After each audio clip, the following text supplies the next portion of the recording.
Well, are you buying the hype? Are you going to buy into the hype of the 2025 Nittany Lions, James Franklin, and the conference potentially winning the national championship for the third season in a row? That's the question to start the show today. Welcome into Wire to Wire. He's Diesel. I'm Cole Bryson. It's a Thursday edition of the show, and boy, do we have a lot to get to today. So good to be with you. Diesel, this morning on ESPN's Get Up, analyst Heather Dinich and Harry Douglas expressed belief that Penn State would be not only a strong chance, a strong contender of winning the national championship, but their pick to win the 2025 college football national championship. They highlighted Penn State's potential, with one analyst specifically mentioning their belief in the team's ability to secure the first natty since 1986. You and I have been down. I have been down on James Franklin in the past. Do you think this is far-fetched? Are you buying the hype? I don't think it's that far-fetched. Calling to be a national champion, that's far-fetched for just about anybody, right? But they bring back a ton. Drew Aller, senior year. We talk about how Clemson is set up to have a great season because they're bringing back Cade Klubnik, a veteran. Penn State's doing the same thing. He had 3,300 yards and 24 touchdowns last year. They bring back over 2,000 yards in terms of running backs from last year. They return almost all of their starters off of the offensive line. Yeah, the defense lost Tom Allen, but they picked up a pretty good replacement out of Ohio State to step right in and take over that defense. They lost a little bit defensively, top 35 when it comes to returning production off of the defensive side of the football. But it's Penn State, right? They should be loaded with talent and be able to reload instead of rebuild. I'm totally with you on the Drew Aller take in terms of him returning to Penn State. Diesel, it does matter. Having a quarterback that returns with experience, veteran leadership matters a lot. And before I get to these odds, I want to remind the Tolos out there, the phone lines, they're wide open right now at 844-326-3663. That's 844-FAN-PHONE, fan and phone with an F. You can also text the Hub City Spartanburgers text line at the same number, 844-326-3663. I want to go back to Drew Aller before we dive into Penn State and what they have and what their schedule looks like in 2025 with this hype in terms of us believing the hype or not, Diesel. Drew Aller, in my mind, is a dark horse to win the Heisman in 2025. I'll tell you this. You want to talk about value? You want to talk about getting a bang for your buck, your money's worth with a Heisman candidate? Do you know, Diesel, that right now Drew Aller is 7th in the Heisman odds?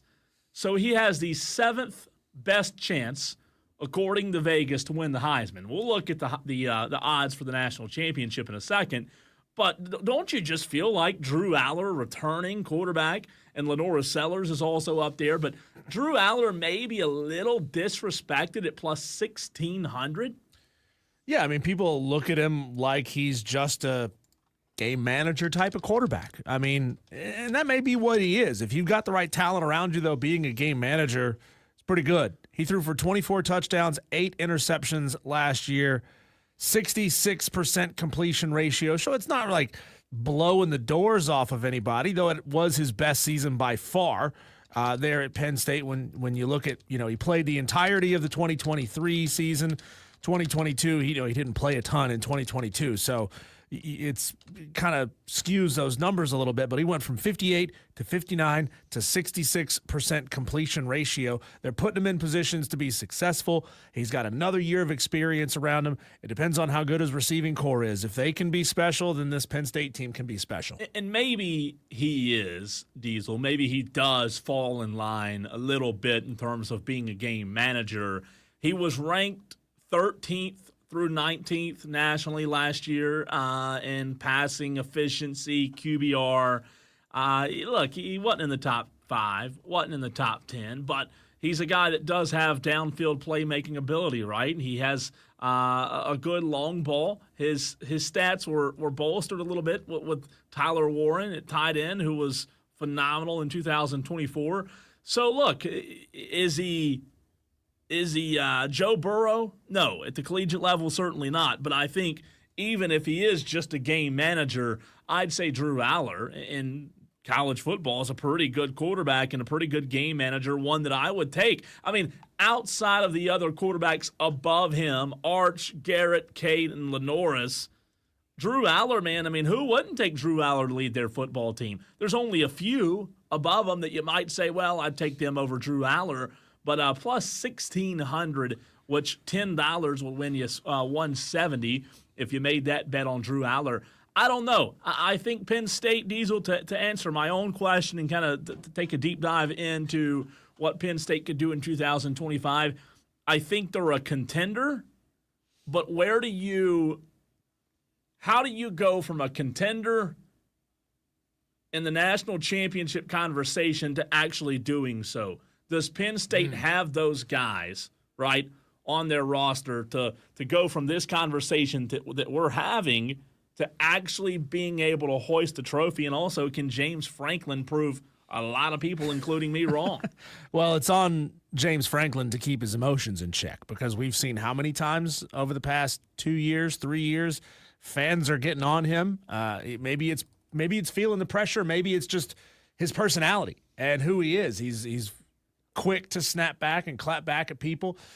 He's going to have to keep that in check. I mean, James Franklin is going to have to be on a new level this year than what he's been on in the past. And I'd be willing to bet that Ryan Day is not calling him up from Columbus and saying, hey, man, here's how you deal with the pressure. You don't think he's giving friendly advice, Diesel, in the same conference? You mean to tell me I don't know. There's no help there? I mean, these guys are – think about it. You hear all the time, these guys are closer friends than you think they are. Even though they're on opposite sides of the field, they're employed by institutions that are rivals of one another. They talk more than you think. It's a very exclusive club. Remember that audio clip from a few months ago where Lane Kiffin said he's got about a dozen different group chats going on with different coaches in the SEC. He goes, some of them I know, like I can joke around in a certain way in this group chat, but I can't when that coach is on it. But it proves the point that even though Lane Kiffin does rub a lot of people the wrong way, you know, it's like a pair of sandpaper shorts, they still talk to one another. It's a very exclusive club. There's only a handful of guys in the country who know what it is that you're dealing with at your job that can understand it on the same level. So I don't know. Maybe Ryan Day is offering some words of advice. I don't know. Tolo's out there. We want to hear from you in terms of Penn State being a legitimate contender, winning the college football national championship in 2025, Diesel. When you look at the Vegas odds, 8 different books I have side by side. We all know that Ohio State and Texas are at the top of the list when it comes to Vegas odds. Now, Penn State, not too far down the list here. Let's see. Let's go book by book here. BetMGM has Penn State at plus 800. Another book has them at plus 700. They're also at plus 750, plus 650. FanDuel has them at plus 800. So most books, Diesel, have Penn State 4th or 5th in terms of the favorite to win the national championship, which if you're a head coach, if you're James Franklin, and you're going into the college football season at 4th or 5th with the 4th or 5th best odds to win the national championship, you're in a pretty good conversation, right? You're in a pretty good spot to start the season. But again, let's look at what Penn State has to do, what they have, why they can do it, why they can't do it. Going from the 4th or the 5th best team or best odds, Diesel, to win it in terms of jumping from there to the actual national championship, it's a lot easier said than done.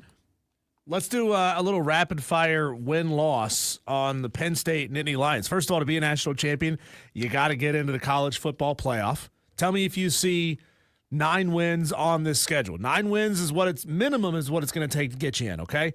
Nevada and FIU and Villanova. That's 3 straight wins to start the season. That's their 3 first games? Yes. Good God. Home game to start the year. By the way, they got 4 straight home games, and 5 of their first 6 are at Beaver Stadium in University Park, Pennsylvania. Yeah, that's a great start. I mean, I'm just trying to think, who do they play on the road that's actually a difficult opponent? Ohio State and Michigan State. Outside of that, every other tough game, well, they don't really have a ton of tough games, but most of them are at home. So Nevada's at home, FIU's at home, Villanova's at home, bye week. Okay. Oregon at home. You going win or loss? Oregon at home. That's preseason number 8. Yeah, that's going to be a tough one. I say they win just because it's a home game. Being at home definitely helps. Oregon's going to be really good in 2025 in my mind. Penn State will probably have a game where they're supposed to win, they don't, and they'll probably have a game where they're not supposed to win, and they do. I'll give them a win against Oregon, but I think it's really close. Then they go on How many the wins road. is that, by the way? That's 4. Okay. The 4-0 to start the season. Then they go on the road to UCLA. That's a win. Yeah, 5-0. And then they are at home for Northwestern. Yeah, 6-0. That's 6. Bowl eligible. Then they're on the road at Iowa. That's 7. 7-0 to start the season. Bye week, and then they play on the road at Ohio State. Not a really tough test. Yeah, but not to say that Oregon won't be, but not a really tough test until November 1st. Yeah, and the thing about it is a tough test, but it's not, even though it's a tough test, Diesel, it's not make or break, because you can beat Penn State and you can lose to Ohio State and still make the college football playoff as long as you handle business throughout. So at that point, that game's at Ohio State. At Ohio State. That'd be a good one to go to. I think 7-1 probably. Yeah. So I got them at 7. Then they are at home against Indiana. That's 8. Be close on the game. road I at think Michigan close, but State. win. Yeah, win. To me, that's 9. Yeah. At home against Nebraska. That's 10. On the road at Rutgers. Yeah, That's so 11. Here's the reality. I got 11-1. And the best part for them is, even if they were to lose to Ohio State on the road by 2 touchdowns or more, you've still got 4 games in a row, one of them which against a preseason top 25 team, where you can kind of wash some of that bad taste. If there would be any, like, let's say most of these games they struggle through and they only win by a field goal half the time, you still got games to make up after that Ohio State game. But what's bad, what I don't like about Penn State's schedule is that they have 2 real tests, Oregon and Ohio State. And what I don't like, it's an ACC type or ACC-like schedule, Diesel, to where Penn State could lose both of those games. They could lose to Oregon and Ohio State, and they could still get into the college football playoff, which I believe with that schedule, if you take care of business against everybody else and lose those 2, you're on the bubble of the college football playoff, potentially getting in. I don't think they should if they go 10-2 and lose to Ohio State and Oregon, because the rest of their schedule is absolute garbage. If you cannot beat Ohio State or Oregon, to me, you're not a team deserving to be in the college football playoff. Like, they really need Indiana to keep what they had last year going, and they need somebody else. Probably Nebraska. That's seen incremental improvement these last couple of years. They need Nebraska to be good. They need a statement win Well, they can keep late dreaming. in the season. Keep dreaming. So look at Penn State with the schedule that we just went through. Reasons they could win it all, right? A really dominant running back duo, Nick Singleton, Katron Allen, returning for their 4th season together, Diesel. They're ranked as the top running back in the running back room in the nation by PFF. They're both climbing Penn State's all-time rushing list, which is incredible. So you have Drew Aller with those 2 running backs, right? A good offensive coordinator, a good offensive line. Nearly all their starters on the O-line return. Senior captain Nick Dawkins leading the charge. He's back. He's a team captain. He's a Werfel Trophy winner They have a really good defense. You mentioned Jim Knowles, right? Ohio State defensive coordinator coming over after Tom Allen left for Clemson. A strange move to go from Ohio State to Penn State. We talked about that. But look, his unit ranked first in yards, scoring, red zone defense. They won the national championship. Zakee Wheatley, Fiesta Bowl defensive MVP, corner A.J. Harris. They're loaded, and you throw in the favorable, or let's call it soft schedule that we just went through. They're going to win 10 games, maybe 11 games. If they were Diesel to go out and run the table and go undefeated, which is going to be tough, even with only 2 meaningful games in my mind, if they were to do that, it would really say something to me. I think, though, if they want to prove to people like me that they're worthy, that they're a legit contender, they've got to take one. They've got to take either Ohio State or Oregon, right? Yeah, it would be bigger for them to take Ohio State on the road, obviously. I mean, that means a ton. Knocking off the defending national champions. Jim Knowles going back. I mean, the question is Ohio State, what percentage of what they did last year and what they were last year can Ohio State beat with a new quarterback? Look, the reality is you don't go from the most expensive roster in college football to just absolute, It is Julian Sayin, though. Julian Sayin, he's a redshirt freshman transfer from a great program. He's got a lot of pedigree. He could be amazing. He could be amazing. Obviously, you still have Jeremiah Smith, so you got throw it up. You got receivers, throw right? You're gonna be okay in the receiver room. I mean, what if Julian Sayin struggles? And they did bring in Andy Koltanicki to kind of revamp the passing game at Penn State. Drew Aller, we went through his numbers a minute ago. The reality is he's a good quarterback, but his numbers efficiency-wise weren't the best in the world. So let's see if Koltanicki can improve that. With Jim Knowles and James Franklin, it might be the year that Franklin can take these numbers, Diesel, and kind of hush the naysayers, because Franklin is 1-15 against top 5 teams. He's 4-20 against top 10 teams. So when you look at championship expectations, James Franklin has underperformed just about every single time.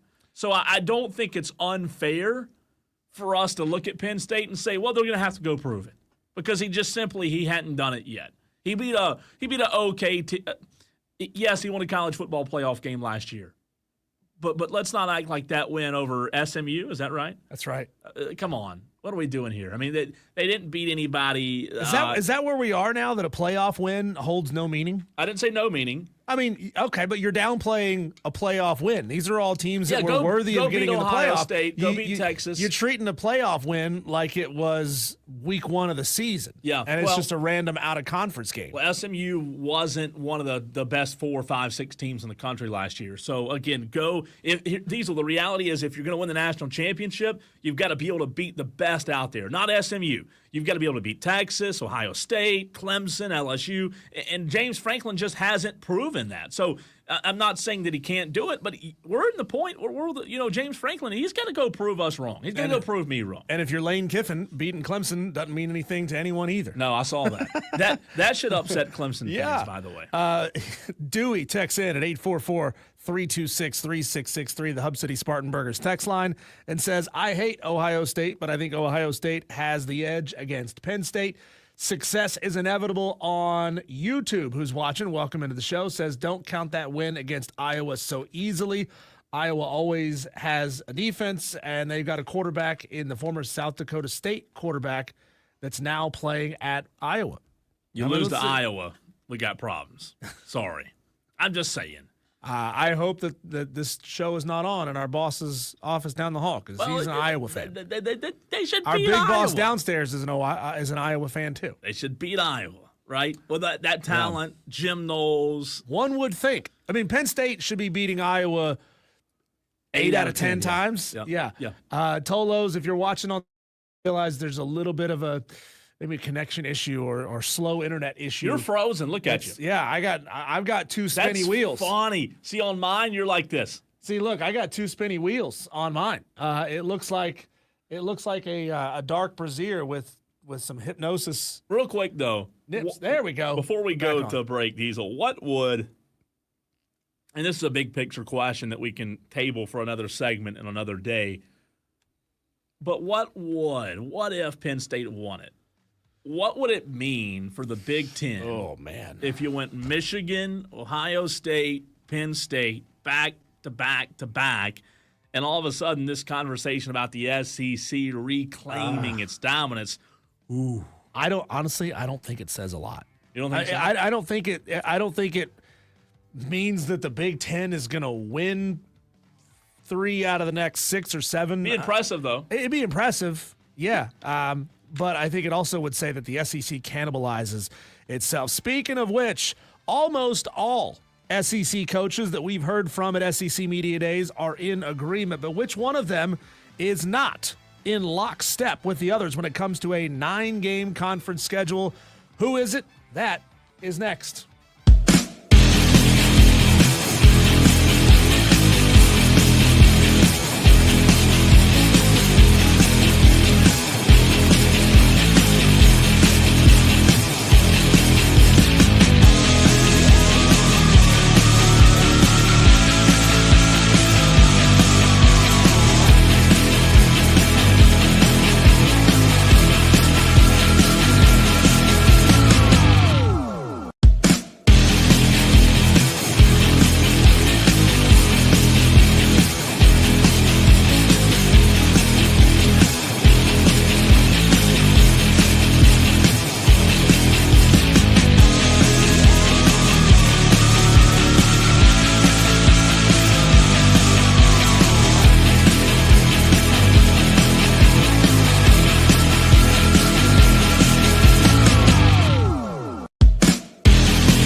Tony Petitti is trying to pull a Roland Daggett from The Dark Knight Rises. That was the guy that thought he was in charge, that was trying to do a hostile takeover of Wayne Enterprises, and then Bane comes and puts his hand on his shoulder and says, "Do you feel in charge?" He's trying to run things, not only in his own conference, but in others. Tony Petitti seems like he's trying to force Greg Sankey's hand when it comes to regular season conference game expansion from 8 to 9. The Big Ten plays 9.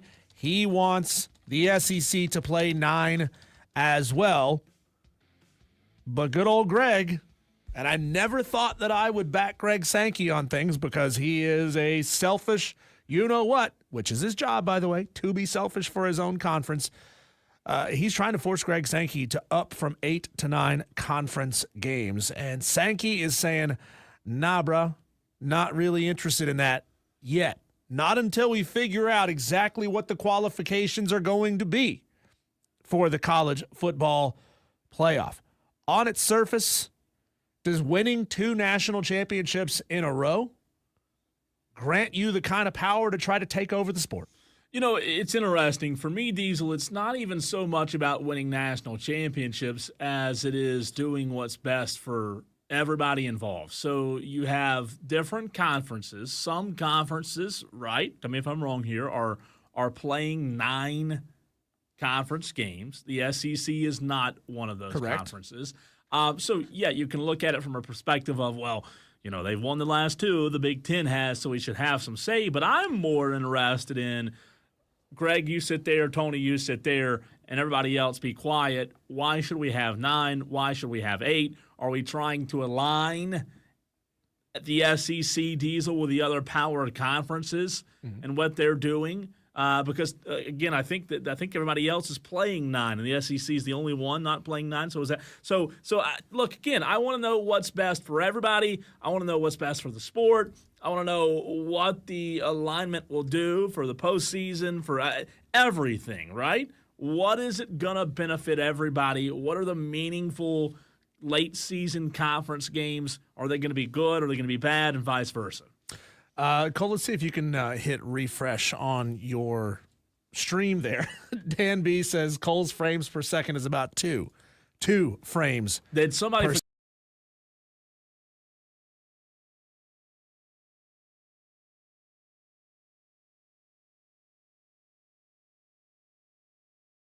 for both of us, or just you? I don't know. That's a good question. What about now? Are we back? Are we back? Seems to be rocking and rolling. Can you hear what we're saying on the stream, Twitter, Facebook, and YouTube?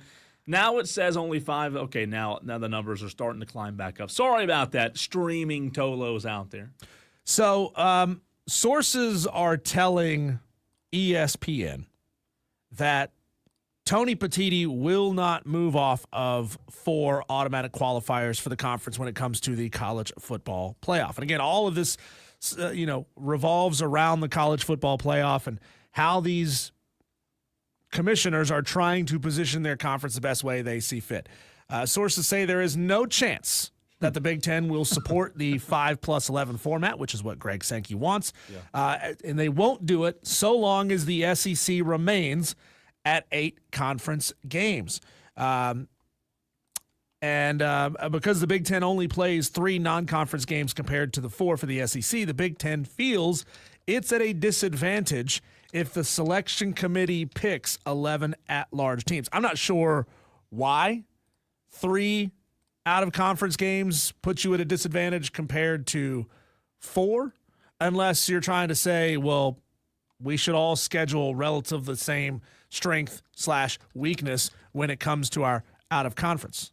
It is interesting. Again, from what the articles that you've read, tell me, Diesel, where I'm missing the boat. What are we benefiting? What are we gaining? Or what are we losing by not having that extra conference game? In the Big Ten, I mean, we scroll down Penn State's schedule in the last segment. It's not exactly a world beater schedule. Okay. So the Big Ten going to 9 conference games, I don't think it nets them what Tony Petitti thinks it does. So It's like, oh, great, another game against Northwestern or another game against Rutgers or another game against UCLA.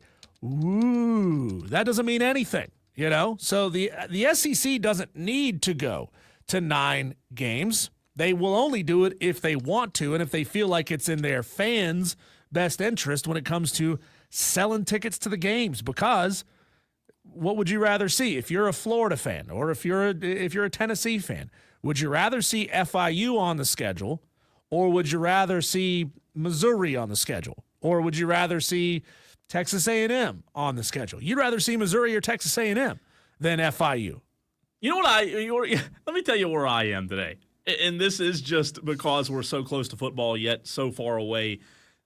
I love talking season. I love the what ifs, Diesel. I love the Greg Sankey drama. I think the Greg Sankey drama is quite juicy at times.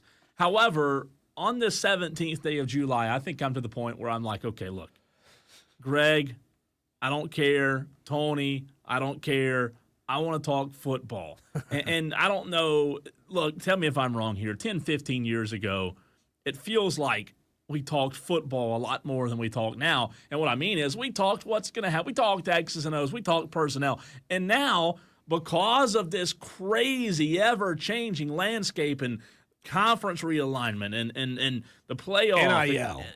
I just Portal. hate it. I want to talk X's and O's. I want to line up and play. Yeah. Can we have a rule that after SEC Media Days, we don't hear from Greg Sankey again until next season? It'd be nice, right? I mean, but it's not going to happen. But right? Sankey and Petiti and Yormark and all these guys, they have positioned themselves into authority figures. I mean, being a commissioner is an authority figure, but they've made themselves newsworthy in the offseason in a way that commissioners never were in the past. And it's because it's this, I'm the monolith that's in charge of this conference, and I will go out there and I will stump and I will fight for my conference all offseason. What about this 9th game, though, for the SEC?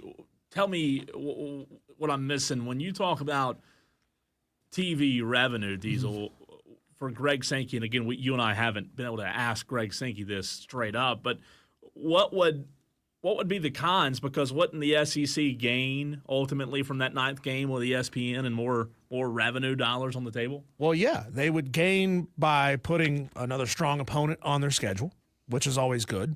They will gain by putting, they will gain TV viewership by putting another conference opponent on the schedule. That's, like I said, it's better to put even a school on the other side of the conference on your schedule than it is to put a G5 that's just down the road on your schedule. And I get the downside is something that I'm going to get to here in just a second. Okay, I'm glad you asked that question.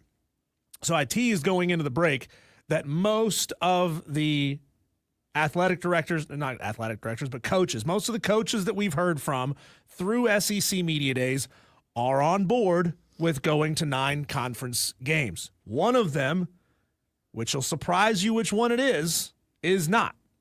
Okay. Eli Drinkwitz said earlier today that he favors going to a 9 conference game schedule. Okay. Kirby Smart said, forever, I was a 9-game proponent because it was better for our fan bases. So I like the idea of 9. Lane Kiffin, he didn't comment on it directly, but obviously he took his shots at Clemson. Shane Beamer supports playoff expansion, but warned against strengthening their conference schedule while weakening the out-of-conference schedule. He says, quote, I want to make sure other teams in this league aren't playing 9 SEC games and then playing 3 cupcakes outside of that. Brian Kelly says he's in for a 9-game conference schedule. The one who is not is the head coach of the Texas Longhorns, Steve Sarkisian. He said, quote, 8 teams are going to win and 8 teams are going to lose in that 9th SEC game. Nobody wants to get punished by playing another conference opponent. Doesn't Lane Kiffin, you talked about Lane Kiffin not commenting on that and commenting on Clemson instead. Doesn't Lane Kiffin feel like a golden retriever where it's like he's just kind of bouncing all over the place and you have to kind of like zone him in? Hey, Lane, answer this question. He's heel. Just bouncing, he's just friendly. Nobody can really figure out if he's like messed up in the head or what? I think Lane Kiffin's a good golden retriever. JB on the YouTube stream says 9-game SEC schedule would possibly put the Carolina Clemson game in jeopardy. From what I've read. Then don't do it. Then don't do it. Kill it. Scratch it. I'm serious. I don't want that to ever. I will quit doing sports radio the day that happens. I'll quit being a football fan. I'll quit sports. I will quit the day that happens. Think about it this way: a 9-game SEC schedule, which makes Clemson its 10th for South Carolina, gives them only 2 gimmies to go out and schedule, and that's kind of what Shane Beamer was warning against there. He goes, "I don't want to have to schedule 2 gimmies that our fans aren't going to care about." Just so that we can at least build 2 wins into the schedule every year, 2 guaranteed wins. I mean, that would have South Carolina playing 10 really tough opponents all season long and 2 cupcakes. So is that what South Carolina fans want? Yeah. So, I mean, Steve Sarkisian was the most directly vocal against it, but Shane Beamer, you could parse his words to say that Shane Beamer is not completely sold on the idea either. It's interesting. I don't know exactly in terms of where I side, if I'm on one side strongly compared to the other, but I don't want to see that Clemson, to JB's point, I don't want to see that go away. I think I lean toward 8. You already play enough. Here's another little piece of information to share out of SEC Media Days. I hadn't heard this audio until today. This was an interview with Greg Sankey about an executive order from the president to get NIL on board, to get things ironed out, to get some guardrails in place. Here's what Sankey had to say about that. I don't think that's a terribly articulate tweet. The NCAA doesn't have a name, image, and likeness plan specifically. I mean, in college athletics, we have something. Yeah. So the attribution is an error. The president clearly has an interest in sports, big picture, has an interest in college sports, has been at our games. The notion of an executive order has been mentioned before. There were some reports of a commission or an executive order back in April, I think, is when that started to bubble. So we'll wait and see. It's not a secret. I had a chance to visit with the president along with Pete Bavacqua, the athletics director at Notre Dame. We met and played golf at Bedminster, and his interest is real. My takeaway, he wants to be supportive of college athletics, make sure that it's sustainable. The Olympic program and the Olympic development work that's done on college campuses was on his mind. The support of women's athletics was on his mind, but having some kind of real boundaries. And we've been in active conversations, and I talked to members of Congress yesterday as they look at a bill in the House of Representatives. Went through a subcommittee markup. This is all the gobbledygook. Yeah. I think those congressional activities are still a real priority for us. All right, so but this wasn't. So it seems as if the president is interested in putting some guardrails on NIL via an executive order. Would you like to be a fly on the wall in that conversation with Greg Sankey and President Trump? I mean, can you imagine? I'll be the cart girl and swing by every couple of holes and say, hey, you guys need anything? Need anything? Tolos, want to remind you that we are giving away Rock the Country tickets at 4:20 today right here on the Fan Upstate. So if you, I was going to say set a reminder, but the better solution, the better idea is just to turn it on and leave it on. Mm-hmm. You know what that spells? Tolo. That's what you are. You listening, driving down the road today. We appreciate you, Tolos. How about this breaking news from earlier today? 2 outlets, 2 entities that you didn't expect to join arms have joined arms. We'll tell you more about it next.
you out there that there is now another way you can listen to the Fan Upstate on the iHeartRadio app.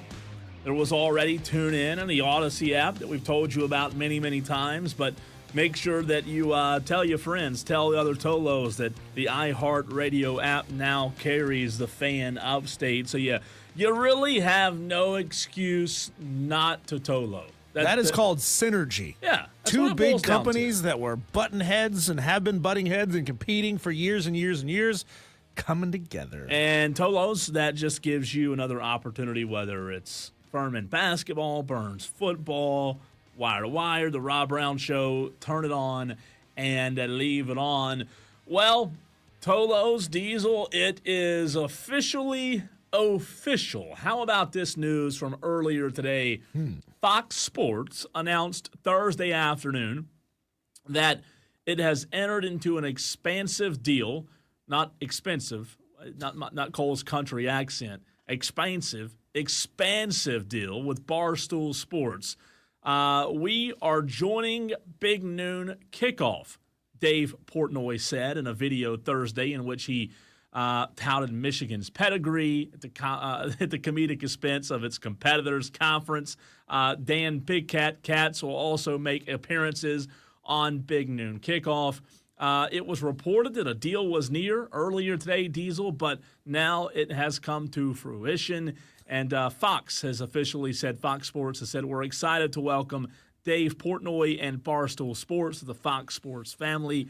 Dave has built a one-of-a-kind brand that connects with a new generation of sports fans, authentic, bold, and original. Their unique voice and loyal fan base will make them a natural fit for our evolving multi-platform content strategy that comes from Fox Sports CEO Eric Shanks. Your reaction to this agreement? Well, when you dig through that word salad of agreements and brands and what they're trying to say is that Matt Leinart, Brady Quinn, Mark Ingram, Tom Rinaldi, Reggie Bush, they ain't got the sizzle that Pat McAfee has, and they need somebody to come in and give them some reason to tune in. They need some outrageous individuals. I mean, have you ever tuned into Big Noon? It's awful. Awful. It's terrible. I like Tom Rinaldi and a few others, but look, on a Saturday Diesel, I don't even turn. I keep it on ESPN. It's not even close. Nobody tunes in for Big Noon. Everybody tunes. So they're trying anything they can. Yeah. To get some of those people away from game day. And you've got to, because while you've got really good players and coaches on there, you don't have those polarizing personalities. Right. That ESPN has. Oh, with Nick Saban, right? Oh, with Pat McAfee that you mentioned. I'm looking forward to it. I don't watch. Now I will tune in. I don't know how long. I'll tell you this. I can expect Portnoy Diesel, a Michigan grad, to have a lot of fun with Urban Meyer, who used to coach at Ohio State, right? So, look, it's something that's needed. And this is all about reaching younger demographics. And Fox Sports has probably realized that the guys that they have on Big Noon Kickoff, Diesel, aren't reaching a younger demo. And I think this is a brilliant move on both parties. I really do. Portnoy has 3.7 million followers. Who did you say the other one was? Big Cat. Big Cat is sitting at 1.7 million. I thought it was more than that. So, I mean, you're getting a ton of viewership right then and there. That's the whole point. And what can we get them to say? How can they be as controversial and as in your face and as fun as McAfee? Here's the reality of it, though, from a Fox perspective, Fox Sports Diesel, this is not only going to last on Saturdays, because you got to think about it. All of the podcasts that Barstool does throughout the week, right? All of the podcasts that other podcasters do, like Bussin' with the Boys and all these other podcasts, this is now going to be content for them to use, and it's only going to help Fox Sports. I think that Fox Sports was in a world of trouble in terms of that Fox Noon big whatever. It's not big. Well, and think about it this way. Fox has been trying for years to create a network, a Fox Sports network that could rival ESPN, and they have just failed time and time again. Most of the time because they're hiring ESPN's cast-offs. Reggie Bush just doesn't do it, though. Like, as good as Reggie Bush was as a player, and who are the other guys you mentioned? Reggie Bush, Mark Ingram. Mark Ingram, great player, but my God, Yeah. Mark Ingram, I mean, that is as bad. Diesel, when you talk about polarizing personalities, there's not much polarizing Right. about Mark Ingram. Brady Quinn and Matt Leinart were the And other two. who cares former about players. those two guys? Right. If you're an Ohio State junkie, diehard, I mean, Desmond Howard's a lot better than any of those guys that you just And mentioned. Desmond right? Howard sucks. Well, compared to the other guys on there, you might think so. I like Desmond. I think Desmond is a unique part of College Game Day, but I do think that that they're looking at the ESPN Game Day and thinking, okay, we got to figure out what to do. And I think this is going to be a big help. Coming up in the very next segment, our fourth and final opportunity to check in with Rob Brown from Atlanta on day number 4 of SEC Media Days. Missouri, Kentucky, Arkansas, and Texas A&M all on the clock today. What broke out of the events? We'll talk to Rob about it next.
How about him? Lucas Glover, the Clemson Tigers, sitting tied for 10th right now in the Open.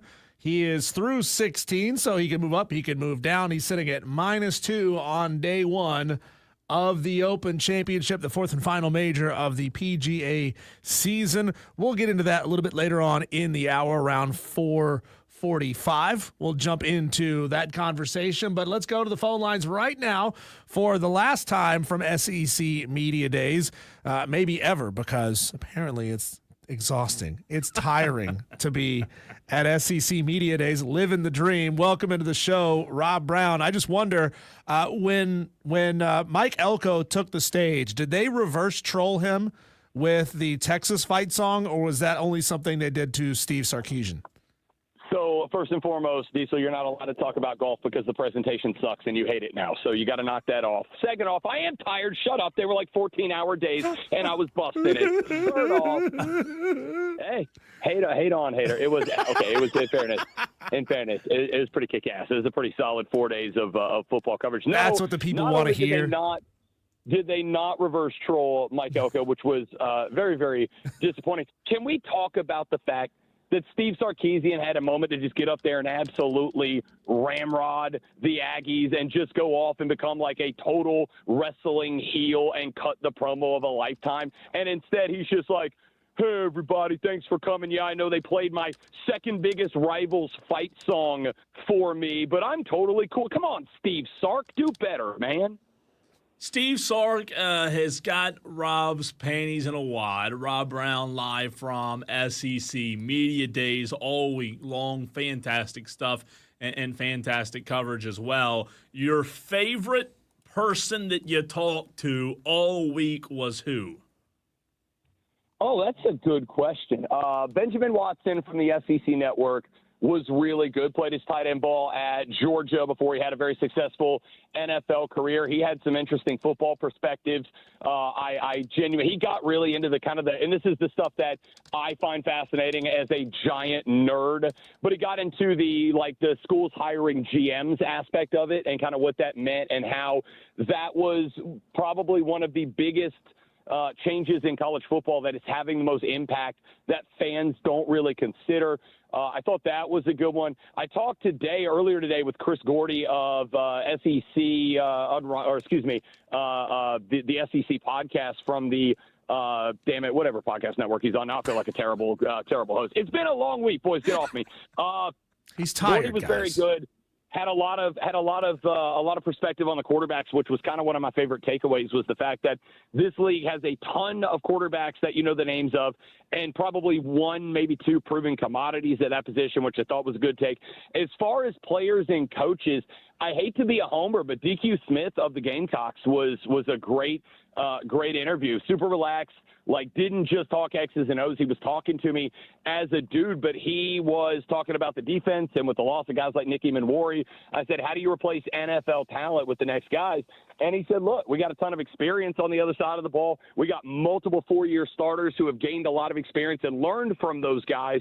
But it's all guys that have been with the program. We know the culture, all guys that were together during that Alabama loss last year. That was kind of a trigger for the second half of the season.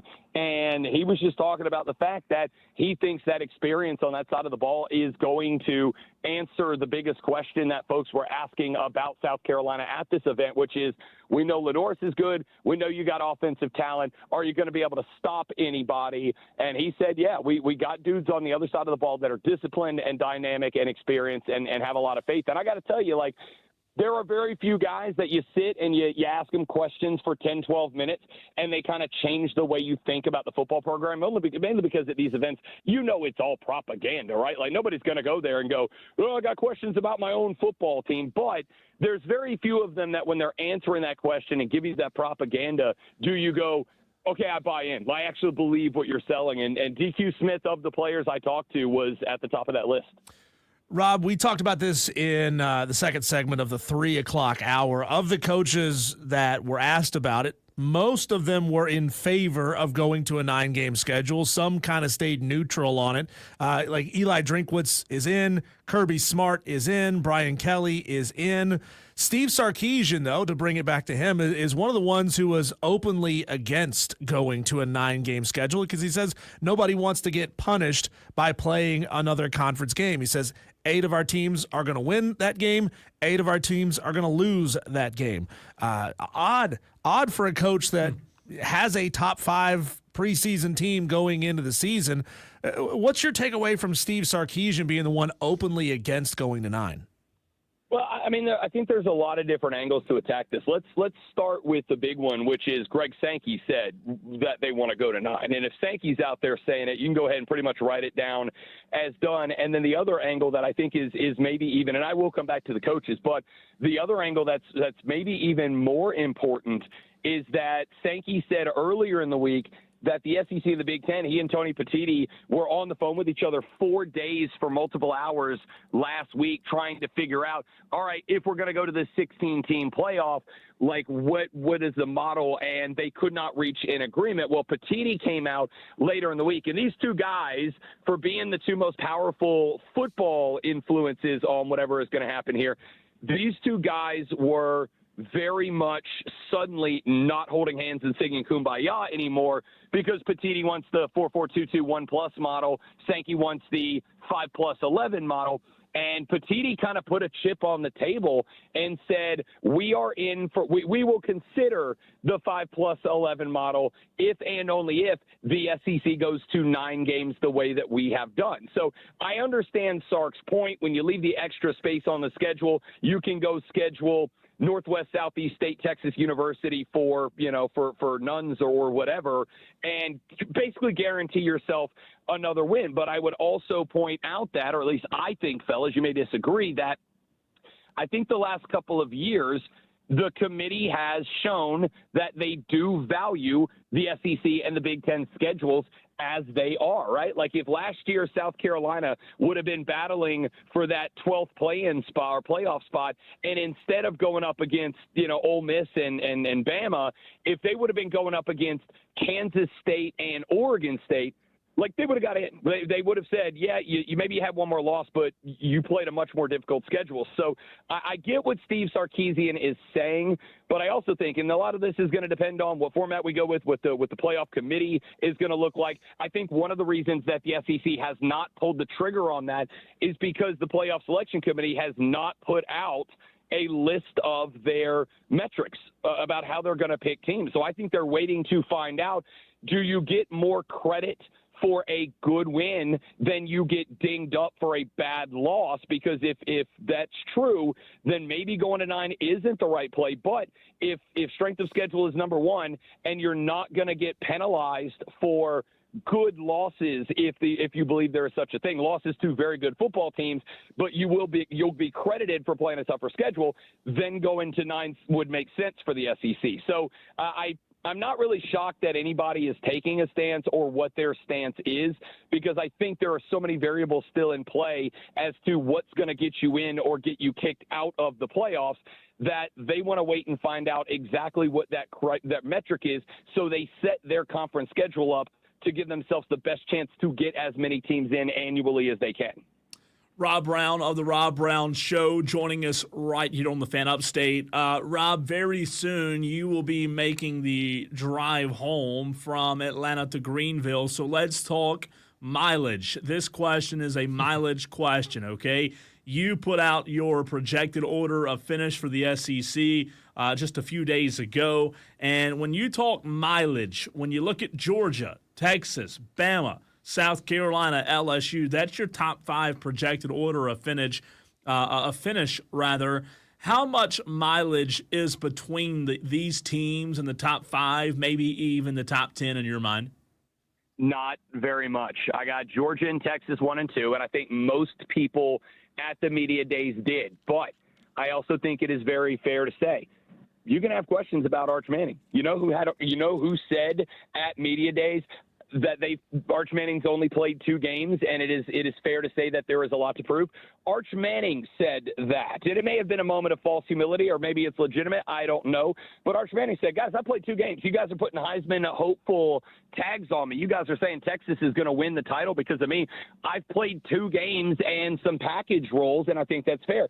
I think the same is true with Garrett Nussmeier at LSU. I think the same is more than true about Ty Simpson at Alabama. Is a matter of fact. The reason I put South Carolina at number 4 is because they do not have – this is not a shot, it's just a fact. They don't have the talent on the roster that Alabama does. Now, Alabama doesn't have the level of talent that they had when Nick Saban was in his prime, fellas, but, like, they still got a damn good list of players that are there. It is better on paper than South Carolina. What does South Carolina have that Bama doesn't? One of, I think, probably 2 proven commodity quarterbacks in the SEC. It is effectively Lenora Sellers and Diego Pavia are the only 2 guys that have proven that they can be a successful QB1. So they got some bonus points there, but I think the drop-off from Georgia and Texas down to where I have number 3 Alabama, though it could be argued that a handful of other teams. I had a couple of guys tell me that they put LSU there. A couple of guys told me that they think A&M could slide up as high under Mike Elko. Whoever you put in that spot, they all have quarterback questions. Like, that is the biggest narrative in this conference. So there is a drop-off in my projected finish from Texas and Georgia down to number 3 Alabama, but it's not a dramatic one, man. It's like one step down. And then I said on my show this morning, if you look at my projected order of finish, I think you can make the argument that from team 3 down to probably team 11, you could put all of those names into a hat, shuffle them up. Diesel could draw them out in any order. I could draw them out in any order. You could draw them out in any order. And you would end up with your list of teams, your ranking of teams, having the exact same odds of that being the correct pick for the projected finish as me, because of the fact that this league, you can argue that it is good or that it is bad. What you cannot argue is, fellas, I think that the SEC has as much parity this year as this conference has ever had in my lifetime. It's always been a great conference.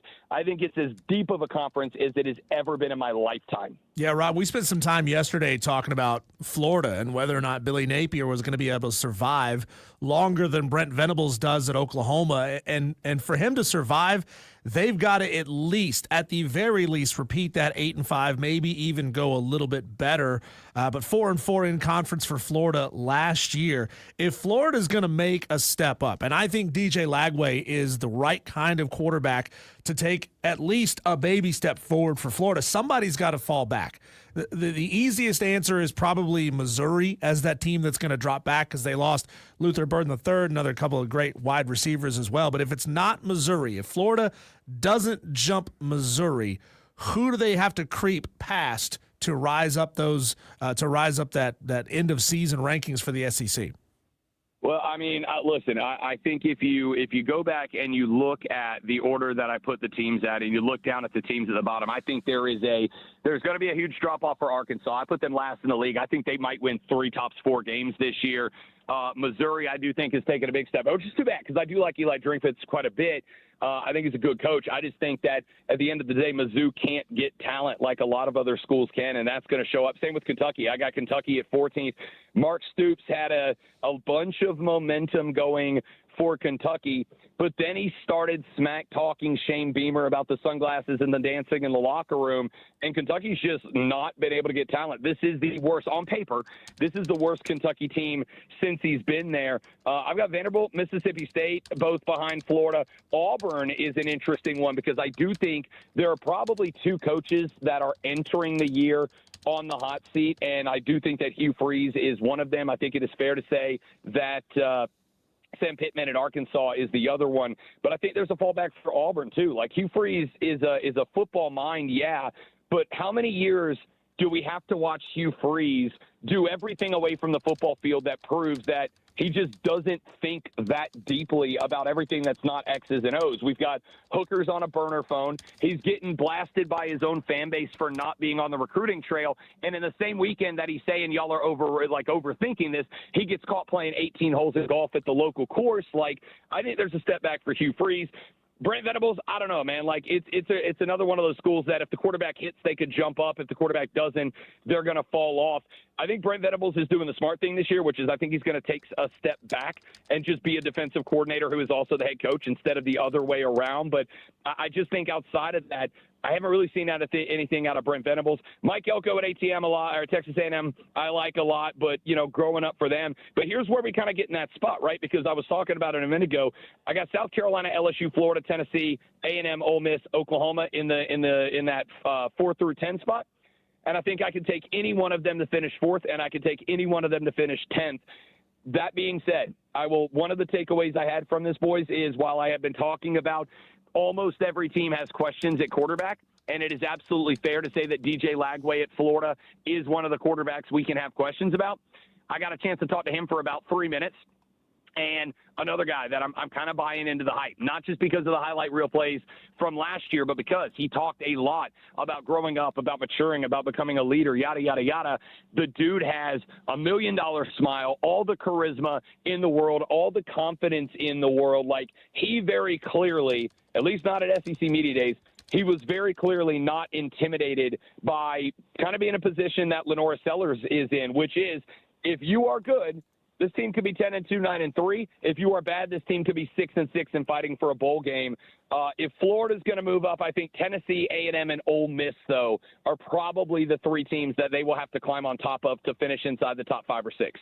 All right, Rob, there is one coach in the SEC, one active coach that has an SEC championship. That's it. One.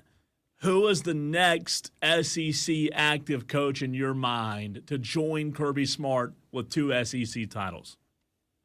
Man, I mean, honestly, like I said, Cole, this year it could be any of them. No, not acceptable. I'm going to give you an answer.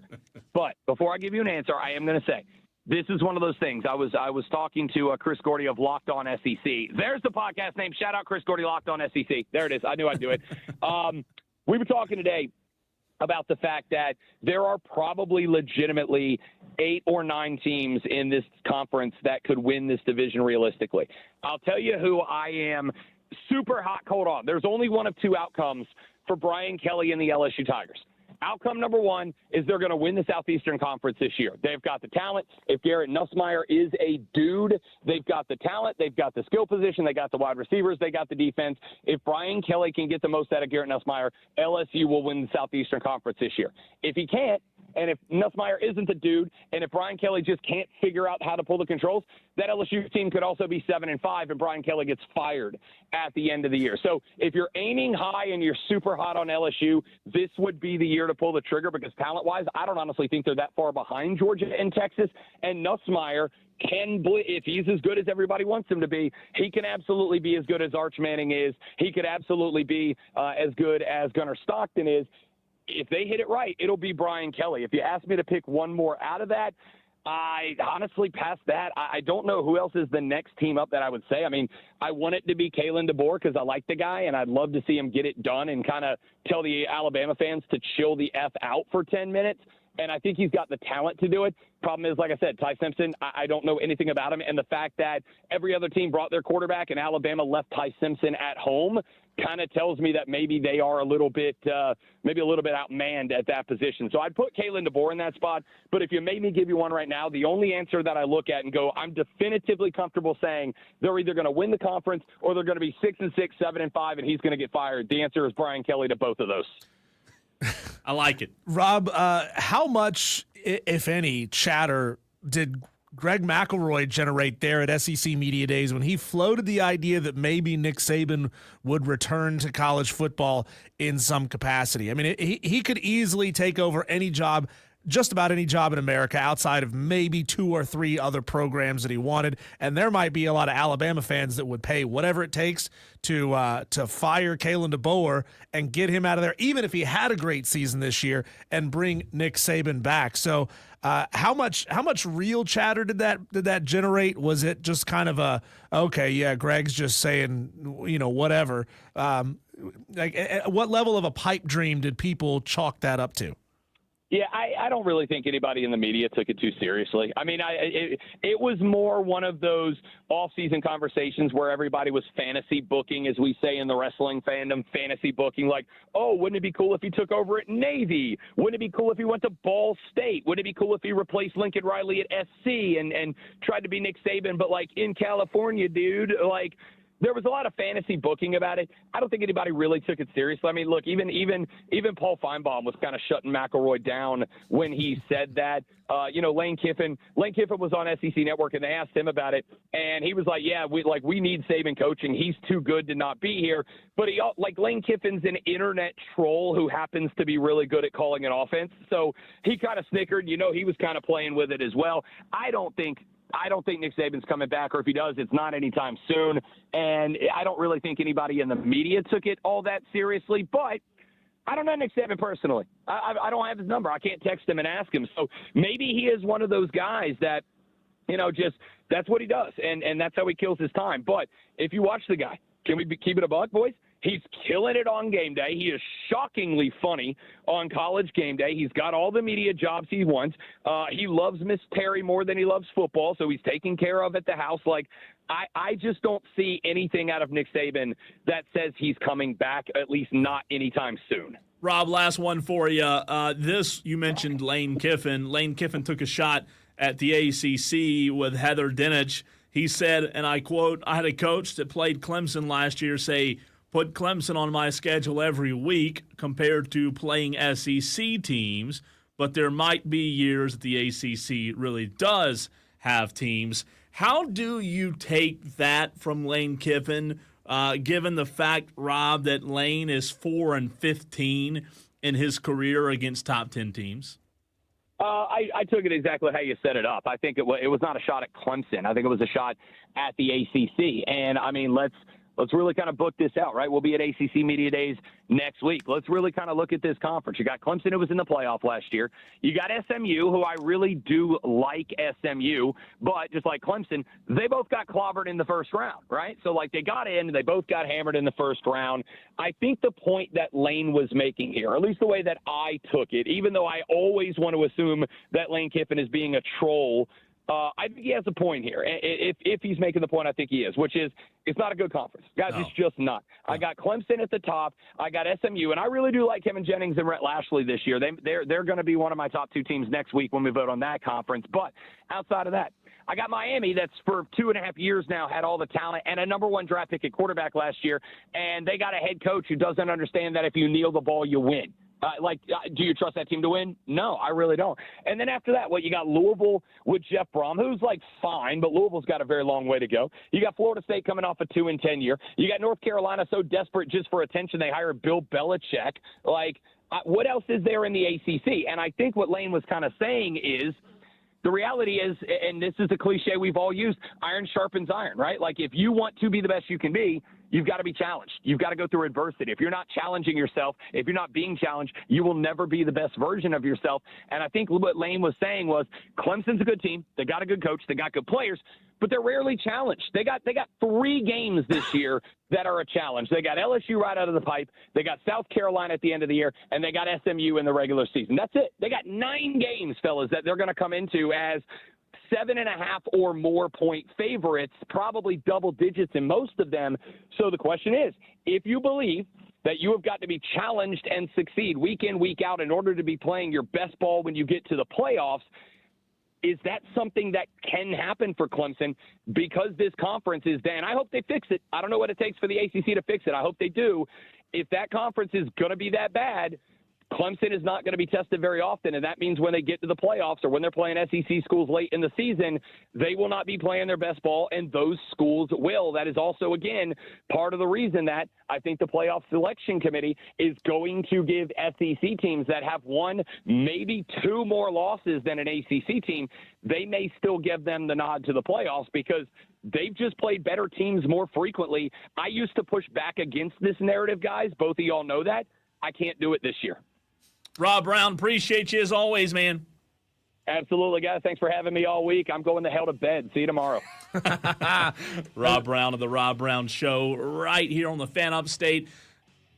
And here it is, Tolos, your Yes. chance to win two-day general admission passes to Rock the Country 2025 at Anderson Sports and Entertainment Center. Don't let me in forget about Kid Rock. Anderson. Yeah.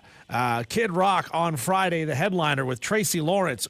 Great support there. Aaron Lewis from Stained, Aaron Lewis and the Stateliners, Shenandoah, Lil Texas, Logan Crosby, and Yin Yang Twins. And on Saturday, Nickelback headlining with Hank Williams Jr., Gavin Adcock, Mark Chestnut, Sammy Kershaw, Hudson Westbrook, and Afro Man, taking caller number 5 right now at 844-FAN phone, 844-326-3663.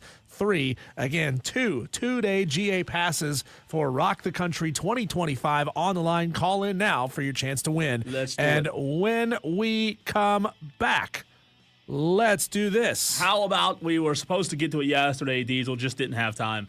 We mentioned Alabama. How about let's talk Bama football? How would the biggest brand in college football bounce back in 2025?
Congratulations to one of the greats, Tom in Somerville, Diesel, the big winner. And going to have to make the trip from Somerville to Anderson. I don't know how long, a couple hours probably, right? In the covered wagon that he drives, I'm sure. The horse and buggy, is that right? Yeah. So, Diesel, you and I didn't have a chance to get to this yesterday with a jam-packed show we had at Ingles. And by the way, we always love being at Ingles. It's the absolute best. We had a great time in the Easley yesterday. But something I wanted to touch on, and we did briefly with Rob Brown, but Kalen DeBoer spoke yesterday morning in Atlanta. And DeBoer, we all know, fresh off a 9-4 debut season with the Tide. Looking for his first college football playoff with Alabama, right? He was most recently part of the 2023 college football playoff field when he was with Washington, and he got them to the national championship game. But I want to know from you as well as the Tolos out there, when you talk about one of the biggest brands in college football being Alabama, how quickly do we expect this brand to be back, to rise back to prominence in terms of being a legitimate contender for the national championship? Does it happen this season? Is Kalen DeBoer 2 to 3 years away from getting Bama back? Tolos, want to hear from you. We know, look, we have a lot of Bama fans in the upstate.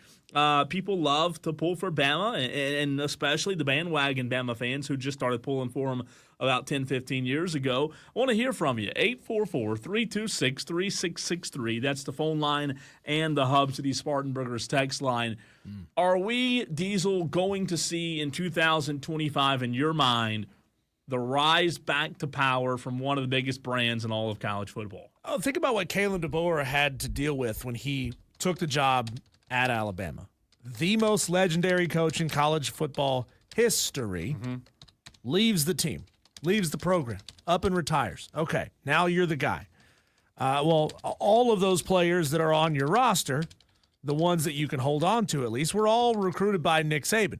Different personality, different scheme, different staff, different everything. Yeah. So you had the job of taking a national championship caliber program, and I don't know off the top of my head when the last time was that Alabama won a national championship, but you got a championship caliber program who everybody already believes that they are doing everything the right way to go win a national championship. Nick Saban proved that.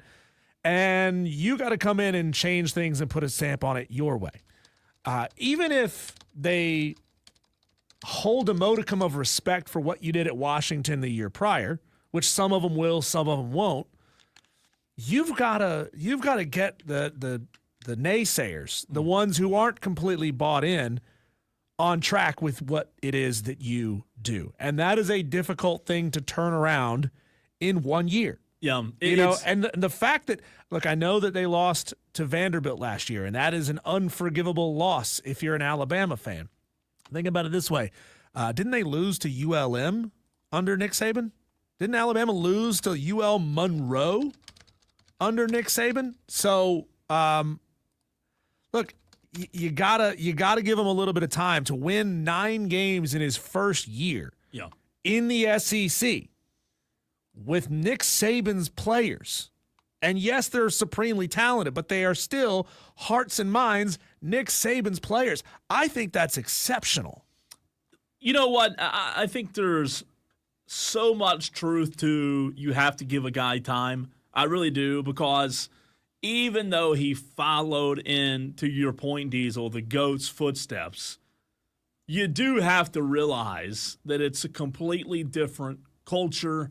It's a completely different system. Everything you said. And by the way, quick breaking news out of the NFL. Steelers T.J. Watt agreed to a 3-year extension worth $123 million, making him the highest paid non-quarterback in NFL history. So some big NFL news just breaking as T.J. Watt getting absolutely paid. But to your point about following Nick Saban, I think what makes this conversation, Diesel, so interesting is people are playing both sides, and I think that the people that are playing both sides actually have a point. So what do I mean by that? You have one side of the argument of, well, he followed Nick Saban, you got to give him time, right? Mm-hmm. The other side of the argument is he followed Nick Saban. The cupboard wasn't bare, right? There was talent. He should be able to win and win consistently with Nick Saban's talent, culture, and everything that's in place. So I think that the fact that both sides of this argument are kind of true in my mind, like both have validity, I think that's what makes this tough because guess what? He had dudes last year. He had one of the best receivers in the country.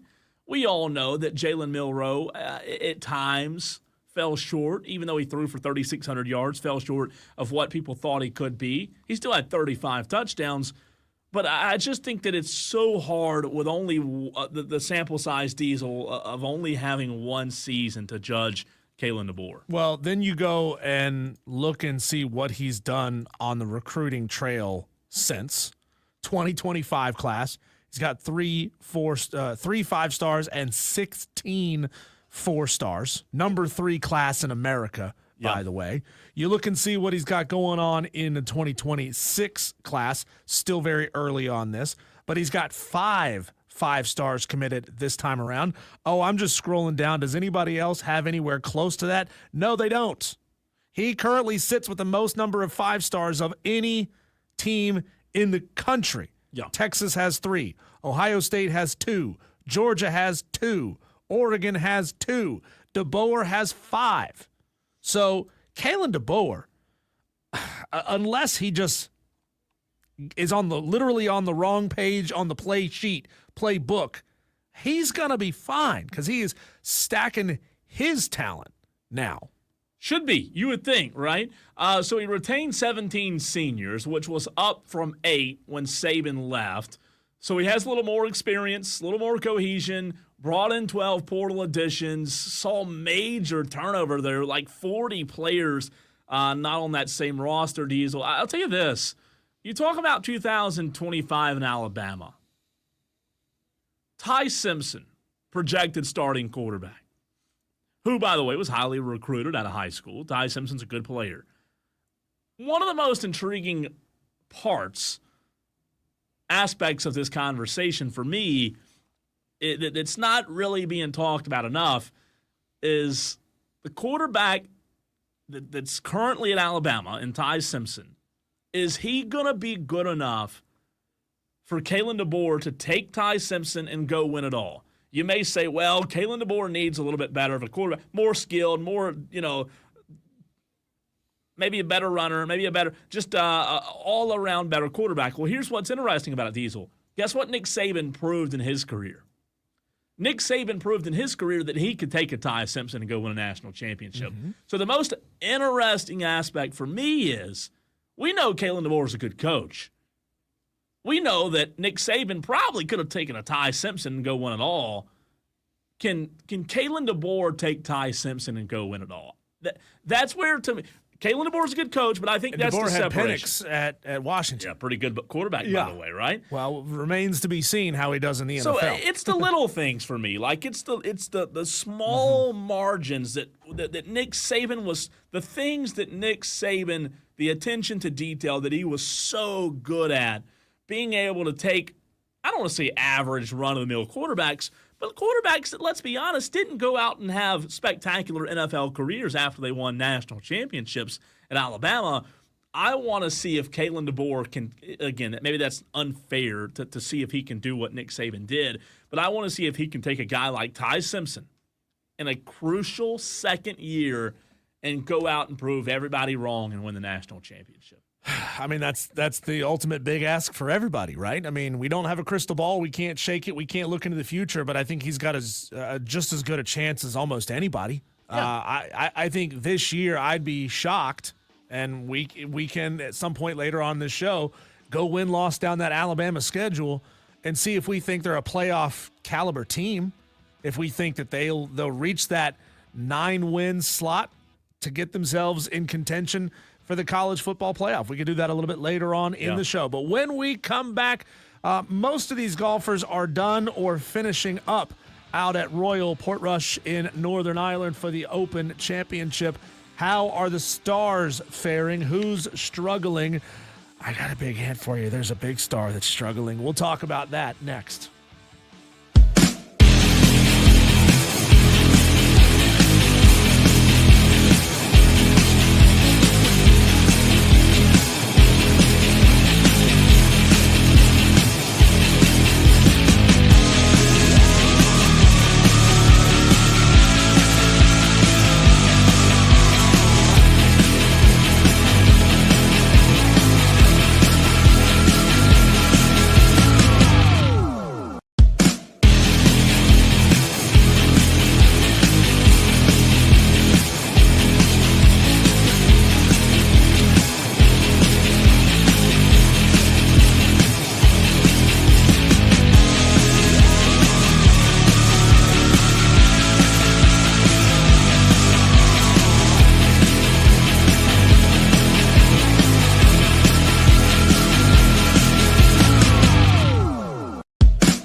Who's having a bigger meltdown today? Bryson DeChambeau, who went +7 and finished with his worst round in a major ever, or the CEO of Astronomer, Andy Byron, who got caught having an affair with his COO at, what is that, a Coldplay concert on the Kiss Cam? I think so.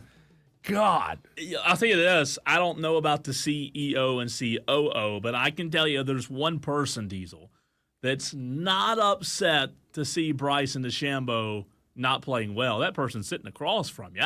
I hate it for him. I really do. I absolutely hate it that Bryson is, T144, not making the cut. I mean, it's bad. He's going to have a monster second day. Monster. I mean, he's going to have to go 10 under. They let everybody play at in this least. thing, don't they? Does it say? I know. What he's a bum. T144. What a bum. Diesel. Do they even have a projected cut up yet? I mean, I know that won't really come to fruition until tomorrow, but do they? I don't know. They haven't even projected a cut to this point. And so, there's got to be a way to guess where it is. But yeah, Bryson struggled +7. Jordan Spieth struggled. He finished +4. Had a rough first couple of holes. Let's see. Brooks Koepka double bogeyed the 11th. Looks like it might be +7. I'm looking at a Fox Sports tracker. What'd you say he was? Bryson's +7. That's T144. So you got 60. How many? Yeah. I don't know. It doesn't look good, right?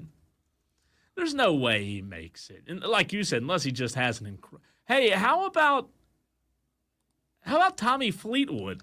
A lot of people predicted Tommy Fleetwood to win this weekend. He's T72. Yeah. +2. He played well last week at the Scottish. Yeah. And, we talked about it last week coming out of the Scottish. Just because you played well in the Scottish or the Genesis doesn't mean that you're going to play well the following week. And golf is a fickle game like that. You could be playing well one day and think you got your irons figured out, and you go out and play golf tomorrow, and you're all over the place. And all of a sudden, your driver's working. And I think Fleetwood had 3 top 10 finishes here in the last few years. By the way, look at that sunset on TV. Oh, it's beautiful. What a backdrop. Wow. Over there. And is that Steve Spurrier? I'm kidding. It kind of looks like it. It does look like it, doesn't it? It does. 2019, the cut, day 2 cut for Royal Portrush, this course was +1. Ooh. Yeah. Ooh. Yeah, so I'm just looking at who is sitting at +1 right now. Chris Gotterup, who won last week. Yeah. He's sitting at +1. Let's see. Keegan Bradley is sitting at +1. Justin Thomas, Dustin Johnson, Akshay Bhatia, J.J. Spawn, Patrick Cantlay. These are just the Americans. Chris Kirk, Jordan Spieth. These are all guys that are in danger of missing the cut unless they have a big second day. Rory, not a bad day, though. I mean, 1 under, right? He played really well on the front 9. I think he bogeyed number 1, and I am. So he's T20. He did bogey 1. Bogeyed 1. And he birdied 2. So that, again, if that right there just doesn't show you, when you look up in the dictionary, Rory McIlroy, that's what they show you, that scorecard. Bogey 1, birdie 2, par, birdie. That's literally him. He bogeyed today 1, 11, 12, and 14. Yeah. Birdied 2, 5, 7, 10, and 17. So think about that. On his way out, on his way in, and on his way out, he flip-flopped a birdie and a bogey on 1, 2, and on 10, 11. And that's Rory, though. And I think he realizes that. Look, you talk about a guy that's been playing as long as he has. Mm-hmm. Yeah, you're going to have some holes where you don't play as well as you'd like. But to your point, if you can flip 1 or 2 of those, think about that. You said he bogeyed 4, 5 holes today, and he's T20. Yep. So 4 bogeys in T20. He played well despite the 4 bogeys, and same thing for Scotty, who's T6. I mean, 1, 2 bogeys, and that's it. So he bogeyed 9 and 11, had a little bit of a rough stretch right there between 9 and 11. But outside of that, man, I mean, he just played par golf, and then a couple of birdies on the front, couple of birdies on the back, and just played pretty much par golf. Well, tough conditions out there. I mean, and this is a mental test, a different kind of mental test from the U.S. Open. It's it's links golf, so you get off into the tall grass quite a bit. They had winds upwards of 20, 25 miles an hour today, heavy rains in the afternoon, and the golfers that got out early, they missed a lot of that kind of stuff. And the golfers that got out late, they had to play through it. Scotty Scheffler, by the way, he is one off the lead at -3. So Scotty has got himself in a good spot. Maybe there's some magic left in that hat, and Scotty Scheffler can go take the Open. Well, I'll tell you this: if he continues to play that well, if he is if he plays this well again, one more of the next 3, he's going to be in contention. And then on Sunday, Diesel, if you get to Sunday and Scotty's in contention, who are you going to bet against? Right? Are you going to bet against Scotty? So I think there's a really, really good shot that he's going to be A-OK. Put it this way. The leader is Jacob Olesen, who doesn't even have a world rank. He's a Danish golfer. There's Hao Tong Lee. How tall what? Yes, exactly. Who also doesn't have a ranking. And then Matt Fitzpatrick, number 56 in the world, sitting ahead of Scotty Scheffler. Scotty's proven it, that he can go out there and play great 4 days in a row. Those guys haven't. And Bryson, man, like you mentioned it at the beginning of the segment, he's just, woo! Who's he going to have on his Pack your YouTube channel bags. next week? That's the real question about Bryson. Well, he can go ahead and start filming Exactly. pretty soon because he's not playing well. Tolo's out there on this Thursday. You know what we do at 5 o'clock on Thursdays? We let you sound off. We let you go at it. If you have something to complain about, gripe about, moan about, it's your opportunity to take over these very airwaves. Or if it's something positive, that's fine too. Phone lines, they're wide open. We want to hear from one new caller today who has never called in to the Tolo Takeover. Dial them up right now, 844-326-3663. We've got one Tolo on hold. Let's make it 4 more and continue the conversation next.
sometimes you may not be able to get things off your chest. Sometimes you may feel like anytime at home when you try to get something off your chest, it doesn't work.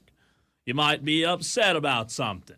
You might be having a bad day. You might be having a bad week. Well, if you are, lighten up. It's going to be okay. It's going to get better, but you can voice your thoughts, frustrations, whatever you're upset about. Randomly, sometimes you just get mad about something and you need a place to share. Or if you want to be positive, that's fine too. We take positivity on this very radio station. Diesel and I sometimes randomly have just rants. You know, traffic rants a lot of times. Going through Greenville will do it to you, especially there and back every single day on I-85. So whatever it may be, we want to hear from you. 844-FAN-PHONE. That's 844-326-3663. Already got a couple of Tolos lined up, but let's get a few more in, and specifically one that we haven't heard from in a while. Let's start things off. JD in Simpsonville wants to chime in, wants to take over these very airwaves at 844-FAN-PHONE. JD, you are on the air. What's good, gentlemen? Thank you for taking my call. That's all. Thanks, JD. Appreciate you.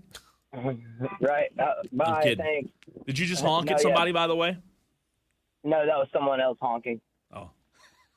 Road rage. You just mentioned it, man. Greenville traffic. But so I'm going to start today off, though, by saying and giving a message to anyone who was offended by Shane Gillis on the ESPYs last night. Granted, his humor, it can come across as a little racy and a little harsh. But, man, some of the stuff he said was absolutely hilarious. So all of you Charmin, soft people out there, please just lighten up a little bit and accept that it was just jokes. The whole Caitlin Clark joke about when she retires and working at Waffle House, hilarious. Shohei Ohtani not being there and hoping that his bookie didn't, bet on him being there, hilarious. And then he also tied in the bookie to what Bill Belichick does to his girlfriend every night. He reads her a little bookie. That was absolutely hilarious. And you know what I can tell you about the ESPYs is that Shane Gillis was hilarious, and I couldn't tell you who won a single award last night. Wow. Yeah, JD, we're gonna play a lot of that audio in the very next segment. So anybody who didn't watch the ESPYs, we've got a collection of Shane Gillis's opening monologue jokes, and I was a little shocked by the fact that, and it's probably because I haven't watched the ESPYs in a number of years, how little the host is actually involved. Like opening monologue, there was the produced video about him being the janitor in the locker room when they invented the tush push, and then like a few little intros throughout the rest of the show, and that was it. Right, and yet you got all these people, that's all they're talking about everywhere. Like I said, I don't even know who won a single award last night because all I see is people complaining about Shane Gillis. Well, who's going to take the time to break down Simone Biles' like 90-second self-serving, I want to say thank you to the person who inspired me when I was 8 years old to get out there and start tumbling. Yeah. Like that kind of self-serving stuff was all over those speeches last night. I don't know what it is, but the older I get, I care less and less about award shows. Like I don't care. You got an award, great. Doesn't impact my life. I don't care. I don't know. Maybe I'll get into them one day, JD. But as of right, I did not watch, by the way, last night. Right. Well, you'll be happy to hear all of those clips coming up on the show here in just a minute. And then the one last thing I'll leave you guys with before I move on, the whole 9-game conference thing, man, guys, please, can we stop it? Like, no, we don't need 9 conference games.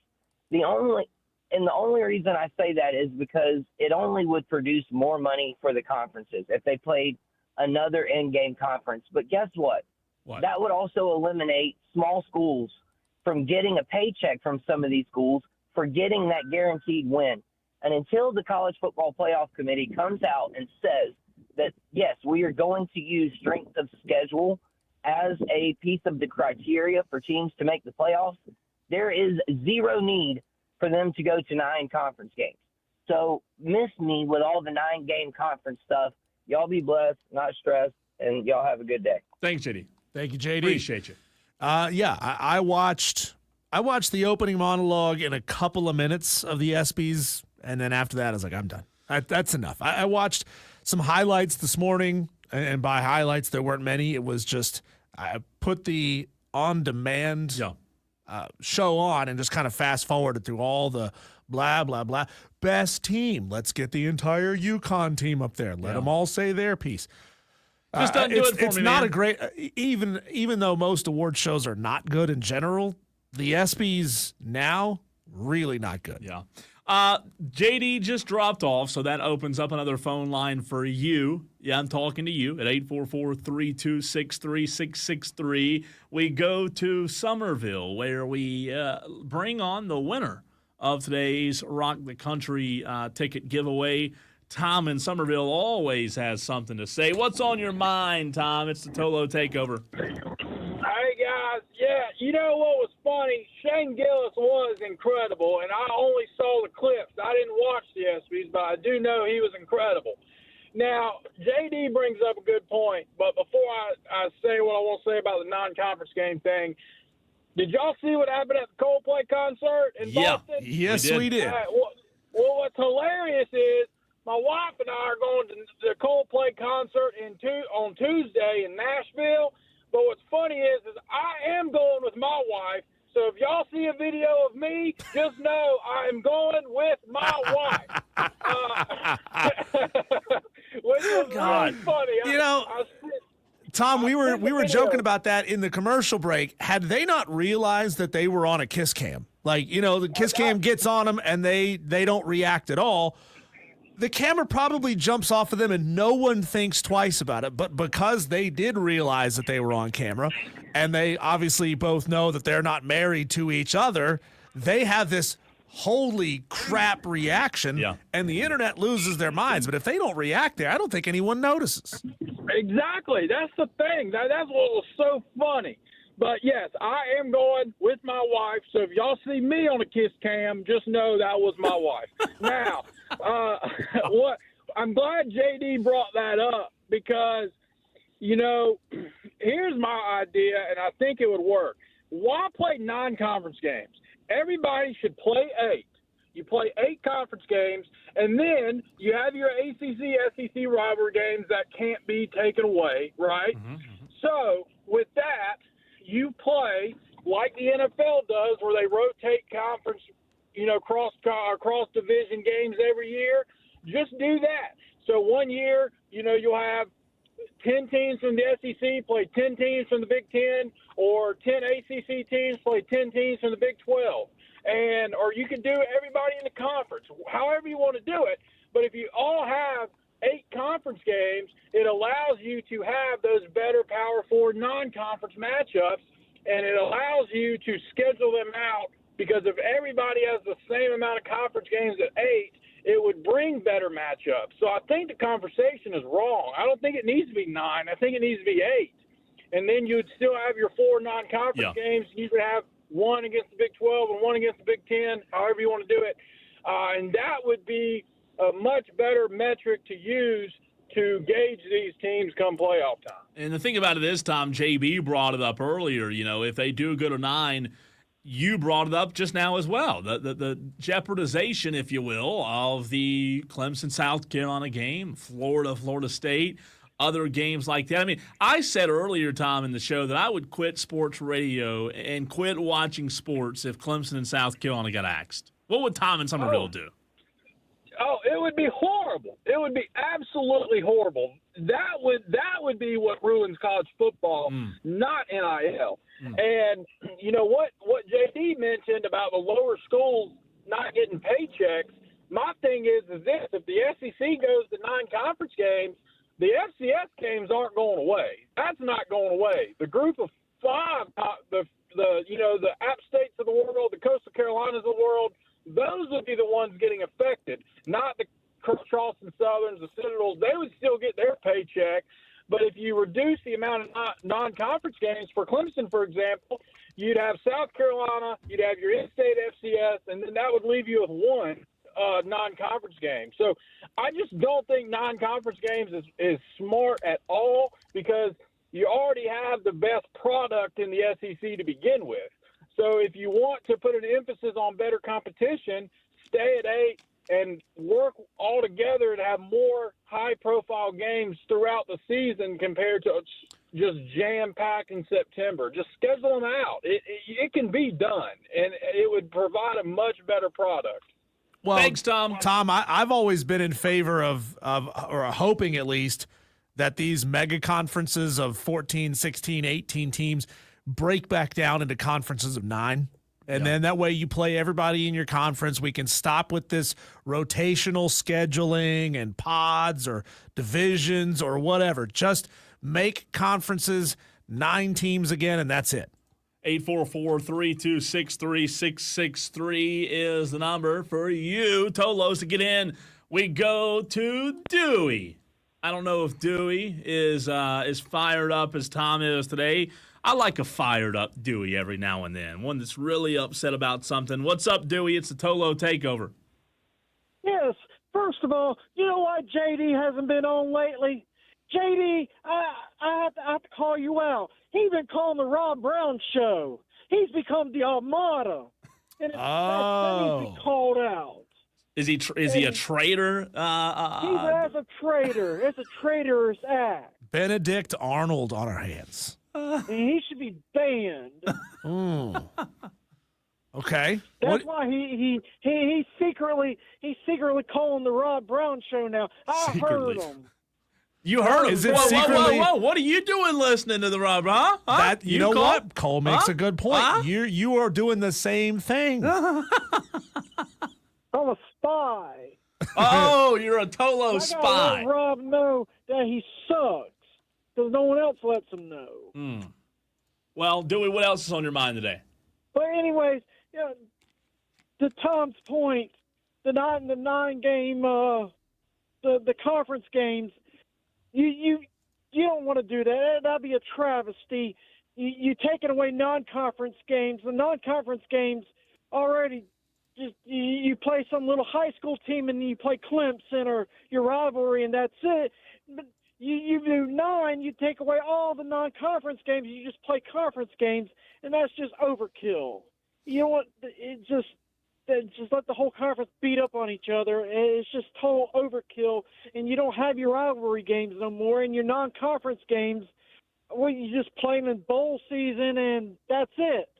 Well, didn't you on our stream earlier, Dewey, say that you wanted things to go to an NFL-like model where only your standings matter to get you into the postseason? If you only want that to matter, shouldn't you only be playing teams inside of your own conference? Well, yes, but you play 6 conference games, then you play 6 non-conference games. That gives you 12, I think. I don't know. But you got 12. There's your 12 games. That fares it out. And, you eliminate the committee and their nonsense. And then you can just you pick the playoffs by standings, and that's it. Just like the NFL and baseball and basketball and all them other sports. And another one who's missing is Madcraft, because he knows the Braves suck, and now he is in hiding. And what makes matters worse, they got the Yankees and the Giants coming up. They're going to be 0-6 starting the season, just like the second half, just like they started the first half. Hey, Dewey, real quick Braves question for you, if you don't mind, since you're a Braves fan with me. Mark Bowman of MLB was talking about the Braves earlier and said that if he were the Braves, he would move off of Ozuna. The Braves 10 games back, right? 11 games under 500, and most people think they should be sellers. That there's no run coming when you have 2 starting pitchers, right? Because you look at this rotation this weekend, you have a lot of TBD on there. So moving Ozuna, in your mind, getting a better feel for Sean Murphy and Drake Baldwin, and getting better production at pitcher. What do you think about moving off of Ozuna to kind of maybe help with the rotation a little bit? Ozuna's a fan favorite, but I don't think he. Yeah, you got to move him. There's no sense of re-signing him. You could get probably a good prospect or something off of him. Sean Murphy, you move him too, but Ozzie Albies, he needs to be moved. Ooh. I think he don't even have a year left on his contract. We all know he isn't going to get re-signed because the Braves don't re-sign anyone. So they at least need to rebuild their farm system because their farm system sucks right now. Hey, Dewey, tell me, why is it that you love Lonzo so much? You've said multiple times on our stream today and in the past that Rob shouldn't have been at SEC Media Days. They should have sent Lonzo. Why do you love Lonzo so much? Because Lonzo's old, and he has an old school feel about it. Rob's just new school, and even though Rob knows what he's talking about, Rob wants to talk about wrestling all day. How old are you, Dewey? I'm 62. That's a lie. 62. That's and a a lie. half. And a half. I thought I was going to say 69. I didn't know what Dewey was going to say. JD says Dewey is Lonzo. Care to respond? Wow. JD's a traitor. Deflect, Dewey. deflect. Thank you, Dewey. This is scary. I shouldn't do this, but I have a Dewey. So I have a soundbite that I haven't played, and I don't know what this is, Diesel. It's titled Dewey Deer Hunting. I have no idea. Is it okay to click this? I mean, let's try. Let's see. Ready? Second of all, Forgive he's us. wrong. He's wrong. Football should be on Sundays. He don't go to church. What's he talking about? NASCAR sucks. He probably watches deer hunting on TV, too. I don't remember that drop. Do you remember that? I don't even know. Who was he talking about? Had to have been talking about you watching deer hunting on TV. Hold on, one more time. Second of all, Forgive he's us. wrong. He's wrong. Football should be on Sundays. He don't go to church. What's he talking about? NASCAR sucks. He probably watches deer hunting on TV, too. Was this when the Texas AD or something said that, I don't know, no, maybe Texas AD said something about not playing games on. I don't know where that bit even came from, but I just saw it, and it says Dewey deer hunting, and I didn't know. Oh, my God. You never know. You truly never know what you're going to get with Dewey. Texter says, what are they doing construction on outside of your office? Traffic is horrible. I assume you mean up Garlington Road towards Pelham Road? It is. From us. I went that way today. Yeah, I think, wasn't there a sinkhole on the side of Garlington Road, and they had to divert traffic around it? Yeah. There was something I'm pretty sure I saw. that's what it was. I ran up to Spinks earlier. Now, I will say, to the texter's point, it is a standstill on Garlington Road right now. Like, It's almost always a standstill on Garlington Road. is it this That's bad? that's trying to turn left onto Woodruff Road. I'm talking about cars going this way. That way too. Oh, Cars going toward- I see what you mean there. Cars going toward what's the restaurant right here? This needs Quaker to be- Steak. Yeah. There's not moving. Texter, think- if you find out what's going on up there, Yeah. you let us know because I don't ever have to go that way, so I don't know. So here's what I'll do. I'll tell you this real quick before we run to a break. Every day before I leave the parking lot, at 7 o'clock, I turn the GPS on. Yeah. 75% of the time, I go out to Woodruff to 85. However, lately there's been traffic on 85, so it'll take me left on Garlington all the way down to Topgolf to Pelham, then to 85. Sure. So you're avoiding a little bit. It's a little bit longer, I think, but anytime there's congestion right You know here, what you should do if it not gets drive real to bad. Greenville. Well, that's part of it. And people in Greenville would say, stay off the roads. That's one less car in Greenville. Right. You could also take a left out of the studio, go up to Topgolf, take a right, go all the way down to 14, take a left on 14, take that to 85, and you get to miss everything from Woodruff Road to 14, Yeah. That's which true, too. that is the worst part of I-85, northbound. Yeah. That's where it always slows down. You know what the worst part of the 85 is? 85. Texter says, I should just park and walk in to meet you guys. I'm on Garlington. Oh, you should have. Just You abandon should your have. car. Yeah, you could see if we were a couple of months ago, you'd have seen us out there doing the 40-yard dash. When we come back, JD alluded to it. Let's hear it. All the Shane Gillis drops from the ESPY's opening monologue. The question is, did Shane bomb or did he drop bombs? The audio. And we'll react. Coming your way next.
watch a lot of stand-up comedy, Cole? I do on TikTok, Like it'll be national on- level? Yeah, if it's on my feed, Yeah.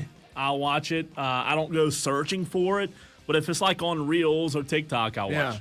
Shane Gillis is on fire right now. Yeah, he he's good. is everywhere on the stand-up circuit scene. He is all over the comedy show called Kill Tony, where it's a really harsh, in-your-face kind of comedy where they bring in up-and-coming comics or people who have never done comedy before, and they come in and tell the harshest jokes they can.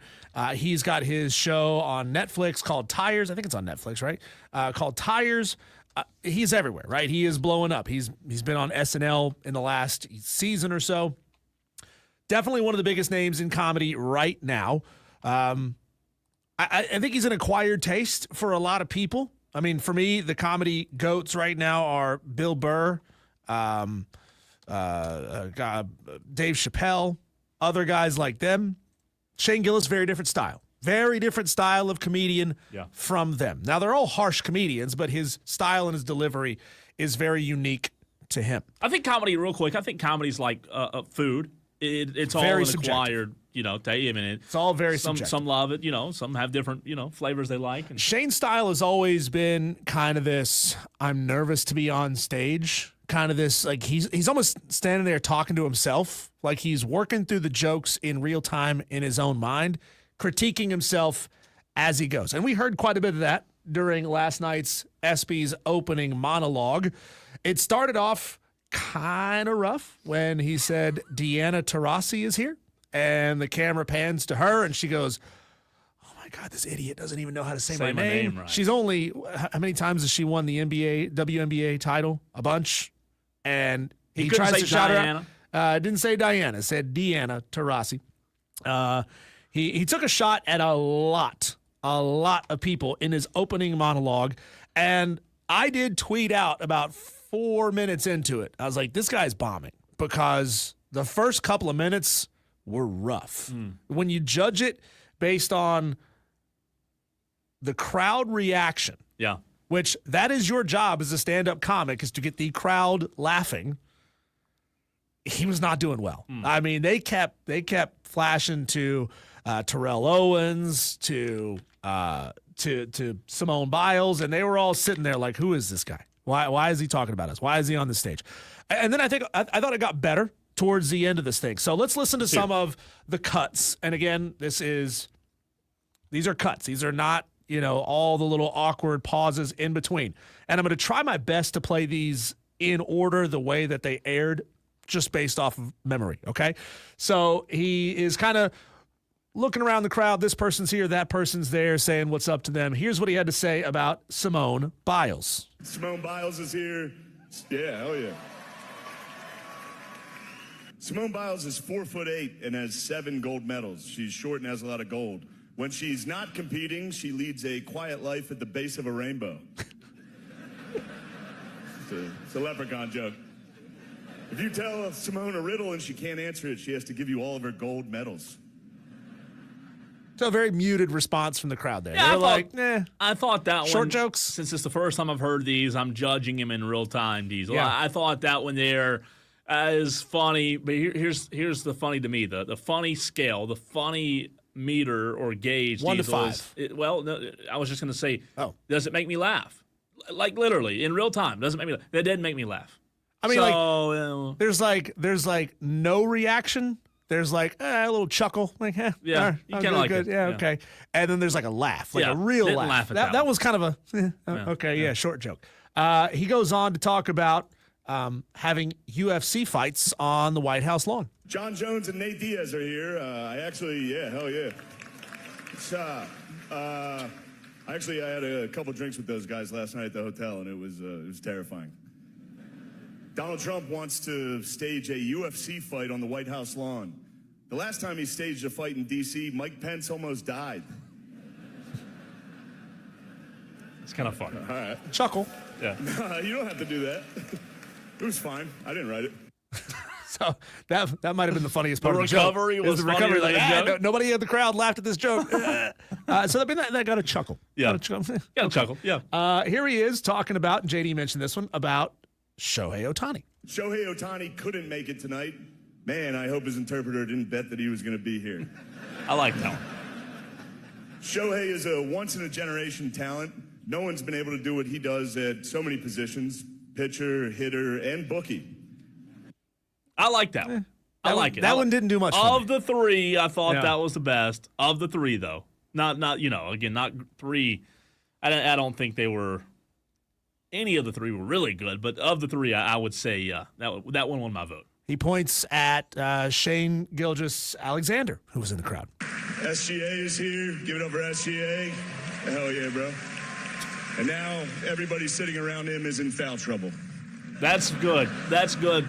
That's good. That's a good one. I like that one. It literally, nobody else in the NBA talked about, even talking heads, talked about anybody else drawing as many fouls in quotation marks. It didn't make me laugh out loud, but it was a good one. He did draw a lot.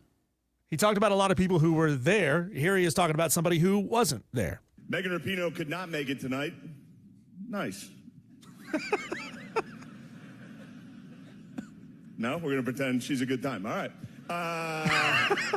That's the first one that got me laughing at him. See, I didn't get that one. Megan Rapinoe, the soccer player with the pink hair that has run afoul of a bunch of different people in politics, and she is apparently not a fun person to be around. Okay. So in a crowd of people that probably love Megan Rapinoe as a great athlete, he's like, she's not fun to be here. Here he is talking about Adam Silver. Joe Rogan actually wanted me to be here to host this award show so that I could capture Adam Silver because Joe thinks he's an alien. And Donald Trump wanted me to be here to capture Juan Soto for the same reason. Pretty good. Pretty good. That's a great joke. What are you booed up there, dude? Shut up. People booing him? I guess so. Yeah. It doesn't seem like that was pretty funny, but it doesn't Yeah. seem like he's getting a great response. No, the crowd was not into it. I mean, there were a few. Pat McAfee was rolling in the aisles. A couple of other people were there, and they were laughing. They were having a good time. I think this is probably. I'll hold on to that one for just a second. Yeah. Here's talking about Travis Hunter getting the Heisman. There's one thing I want to say before I get out of here, and this is a dumb joke. You guys aren't going to like it, but it's just a Norm Macdonald joke that I loved when he hosted the ESPYs, and I'm going to do it now. Travis Hunter won the Heisman Trophy this year. He's the first defensive player since Charles Woodson to win the Heisman. Congratulations, Travis Hunter, winning the Heisman. That's something they can never take away from you, unless you kill your wife and a waiter. In which case, they can take that away from you. Oh my God! Well, see, a lot of you don't like me, and that's okay. God. That's it for me. An OJ joke. Ooh. Don't kill your wife and a waiter, and you can keep your Heisman. That's funny. It is. That's funny. It is. He went there, but it is funny. He went into Aaron Rodgers and Shadur Sanders. Aaron Rodgers did not take the vaccine because he predicted it would be bad for him. And then he joined the New York Jets. So maybe he wasn't right about everything. I like that. I like it. Shadur Sanders had his jersey number retired at Colorado this year, and people are saying it's because of nepotism, because of his father, and it's not. It's because he went 13-12 over his career, and he almost won the Alamo Bowl. Definitely not nepotism, right? All right.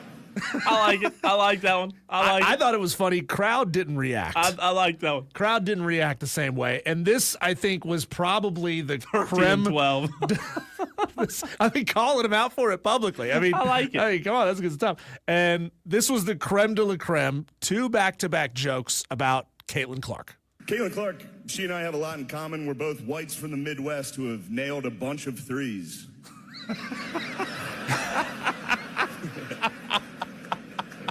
Oh my gosh. This is not serious. We'll see about this one. When Caitlin Clark retires from the WNBA, she's going to work at a Waffle House so she can continue doing what she loves most, fist fighting black women.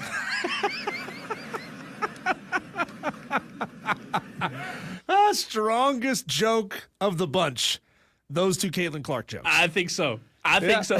Okay, of the audio, you play what, 10 clips probably? Yeah. 1, 2, 3, 4, 5, 6. Yeah, about 10. That's my winner. I like the Aaron Rodgers and Shedeur Sanders, though. I like that one, but one more time, Caitlin Clark. That one's my winner. I thought he was okay. I'll play this first. One more time. Let's back up and play this. My winner is this one. Caitlin Clark, she and I have a lot in common. We're both whites from the Midwest who have nailed a bunch of threes. It's good. It's good. There you go. Lighten up a little. This is not serious. We'll see about this one.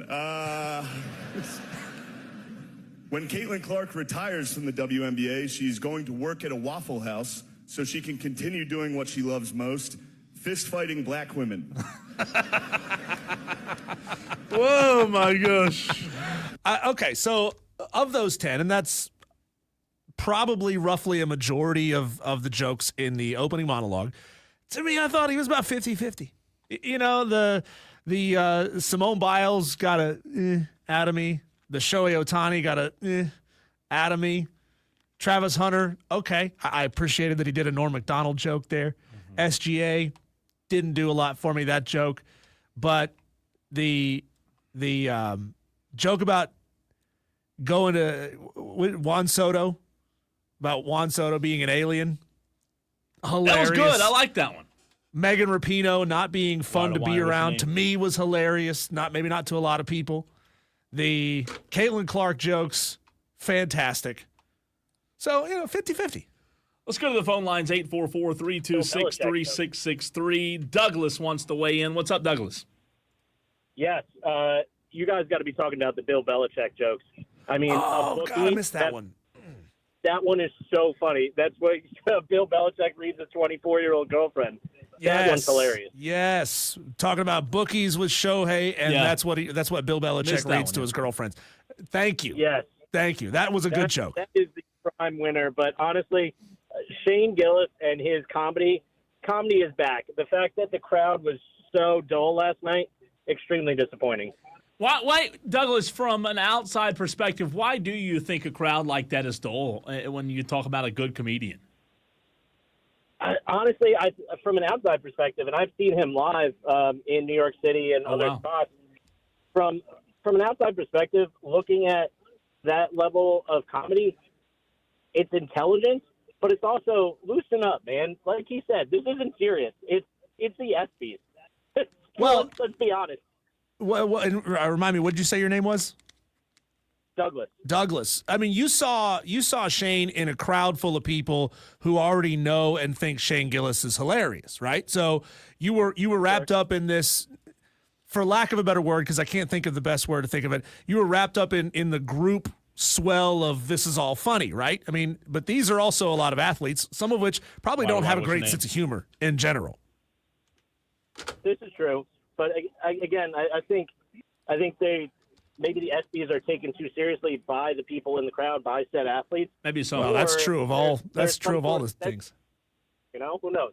Douglas, thanks for the call, Thanks, man. Douglas. Got time for one more. Taking it too seriously, that's true of all the award shows. They all take it too seriously. 100%. Michael wants to weigh in, 844-326-3663. What's up, Michael? What's up, guys? Yeah, I was just weighing in on the whole ESPYs thing. First of all, I didn't know it was a thing until Gillis was going to be on it, and that's the only reason why I watched it. But I think people, like the people in the crowd, didn't find it funny. I mean, it's kind of like that's kind of the way the room is. But these athletes have years and years of training with, agents and stuff to not, indulge in that kind of comedy.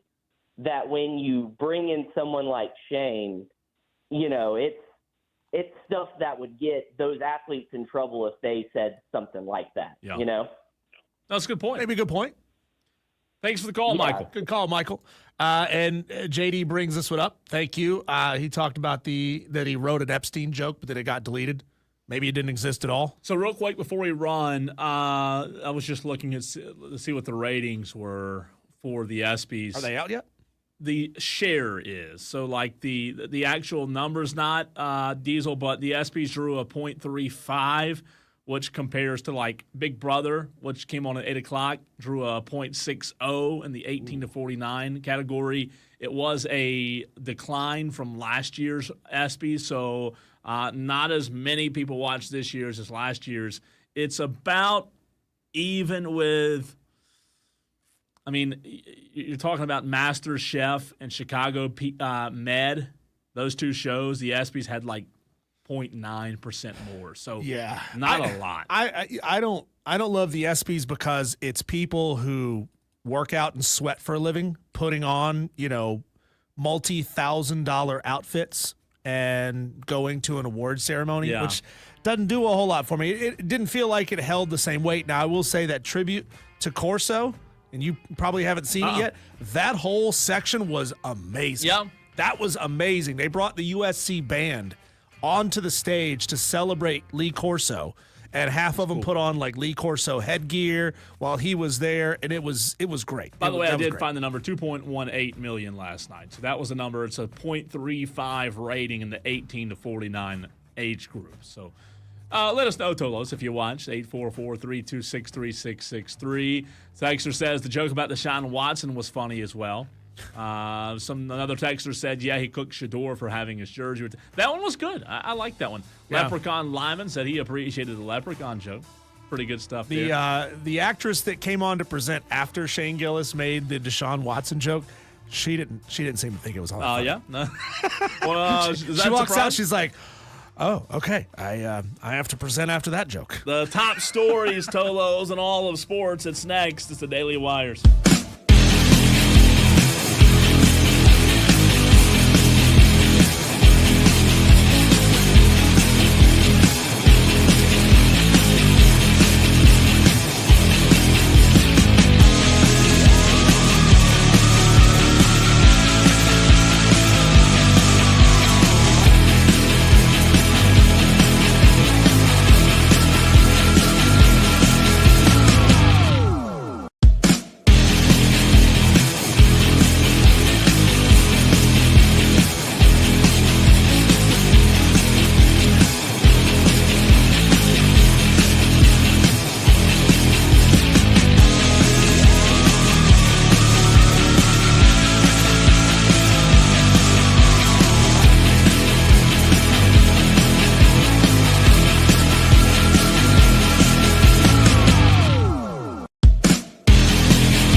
Got to turn your mic on, Diesel, for it to work, by the way. It's not a wire-to-wire show if that doesn't happen at least once. At least once. By the way, these are your daily wires. Shane Beamer he thinks it's dinner time because Shane Beamer is cooking right now. Yesterday, 4-star offensive tackle Kamari Blair committed to South Carolina. He could have gone anywhere he wanted.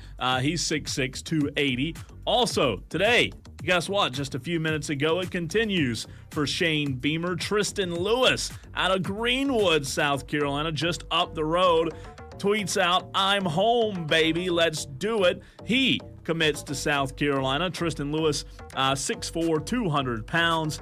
Really good player, really good athlete. I believe he played a little both ways in high school, and he'll be a senior this fall. I'm not exactly sure if he still plays both ways or not. But Kamari Blair had offers from Tennessee, Ole Miss, Wisconsin, Boston College, Cincinnati, Florida State, Georgia Tech, Indiana, Kentucky, Louisville, Mississippi State, NC State, North Carolina, Penn State, Pitt, Vandy, Virginia, VT, like everybody. Like I said, he could have gone anywhere he wanted, and he chose South Carolina. Damian Lillard, breaking news, headed back to Portland, agreeing to a 3-year, $42 million deal with the Portland Trailblazers. So start of his career there, maybe he'll end it there. We'll see. How long was he gone? Like a year? 2 years? He was in Milwaukee for a few. I can't remember exactly how long. It wasn't tremendously long, though. Also yesterday, the Washington Commanders signed Von Miller. Miller, a little bit older, but had a top 5 pressure rate last season, played less than 200 pass rush snaps. Interesting there. The Clemson University Board of Trustees Compensation Committee, I'd like to be on that committee, approved the contract extension for softball head coach John Rittman on Thursday. Rittman, who led the softball program to the first ACC tournament, first Super Regional in 2025, is now signed through 2031. Well deserved. Well deserved. Phil Mickelson carded his best Open first round since 2016, carding a 1 under 70. Oh, Phil still got it, dude. Yeah. Maybe. Bryson, not so much. No, Plus bad 7 day, on man. the day. Bad day for Bryson. Yeah. A home belonging to Arizona Diamondback star Ketel Marte was burglarized during the Major League Baseball All-Star break. Another high-dollar residential burglary. What is it, Diesel, with these athletes, especially, as of late? Get a dog, would you? Yeah, man, it's tough. Put a Rottweiler in your house. Nobody's coming in there. Lionel Messi's MLS record streak of scoring 2 goals in a game ended at 5 as Inter Miami lost 3-0 at FC Cincinnati on Wednesday night. Shane Gillis delivered a controversial opening monologue last night at the ESPYs we just talked about. Took a shot at Megan Rapinoe, joking, Megan Rapinoe's not here. Nice, come on. And joking about deleting jokes like the Epstein files. MLB back in action tomorrow. Yankees at Braves, 7:15. A lot of the rotation is TBD at the moment.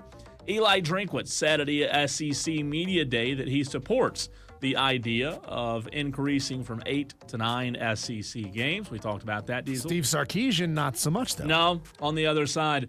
Donald Trump said, "I think I could do that," in reference to passing an executive order for the United States to call soccer football. But he also said, "I'm not sure I'm not so sure that change could be made very easily." Do you really think he would do that?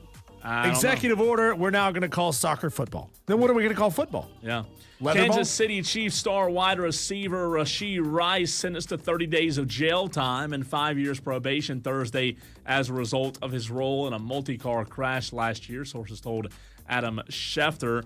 Also, former Houston Texans and Eagles linebacker Brian Brayman died Thursday after seeking treatment this year for a rare aggressive form of cancer. According to his agent, he was 38 years old. Tough. That's tough, man. 2 more for you. We all know that parts of Texas Hill Country are still recovering from the deadly flood that killed over 100 people last week. We don't get a lot of cool stories like this enough, though. Texas Longhorns safety Michael Taff stood before reporters at SEC Media Days, and he had a tie with the initials of the 27 victims from Camp Mystic. He said, "This is the initials of all of the victims that passed away at Camp Mystic, all the girls, the counselors, and the camp director." I just wanted to shed a light on what's going on in Texas because football is cool, but this is real life. This is way more important than football. I wanted everyone to know around the country what Texas is dealing with and how I could show my support and anything I can do for them. I do hope that some funds were raised based on that. Absolutely. Former Clemson wide receiver Mike Williams announced his retirement on Thursday after 8 seasons in the NFL. So big news there. Mike Williams, 30 years old and calling it a quits. One of the best Clemson receivers in the history of the program, retiring today. Great career. Happy trails, my friend. It's Wire to Wire with Diesel and Cole Bryson. When we come back, let's jump back into a conversation from earlier in the show. We'll get back to it. Are we buying the hype that Penn State is a true, real national championship contender? That's next.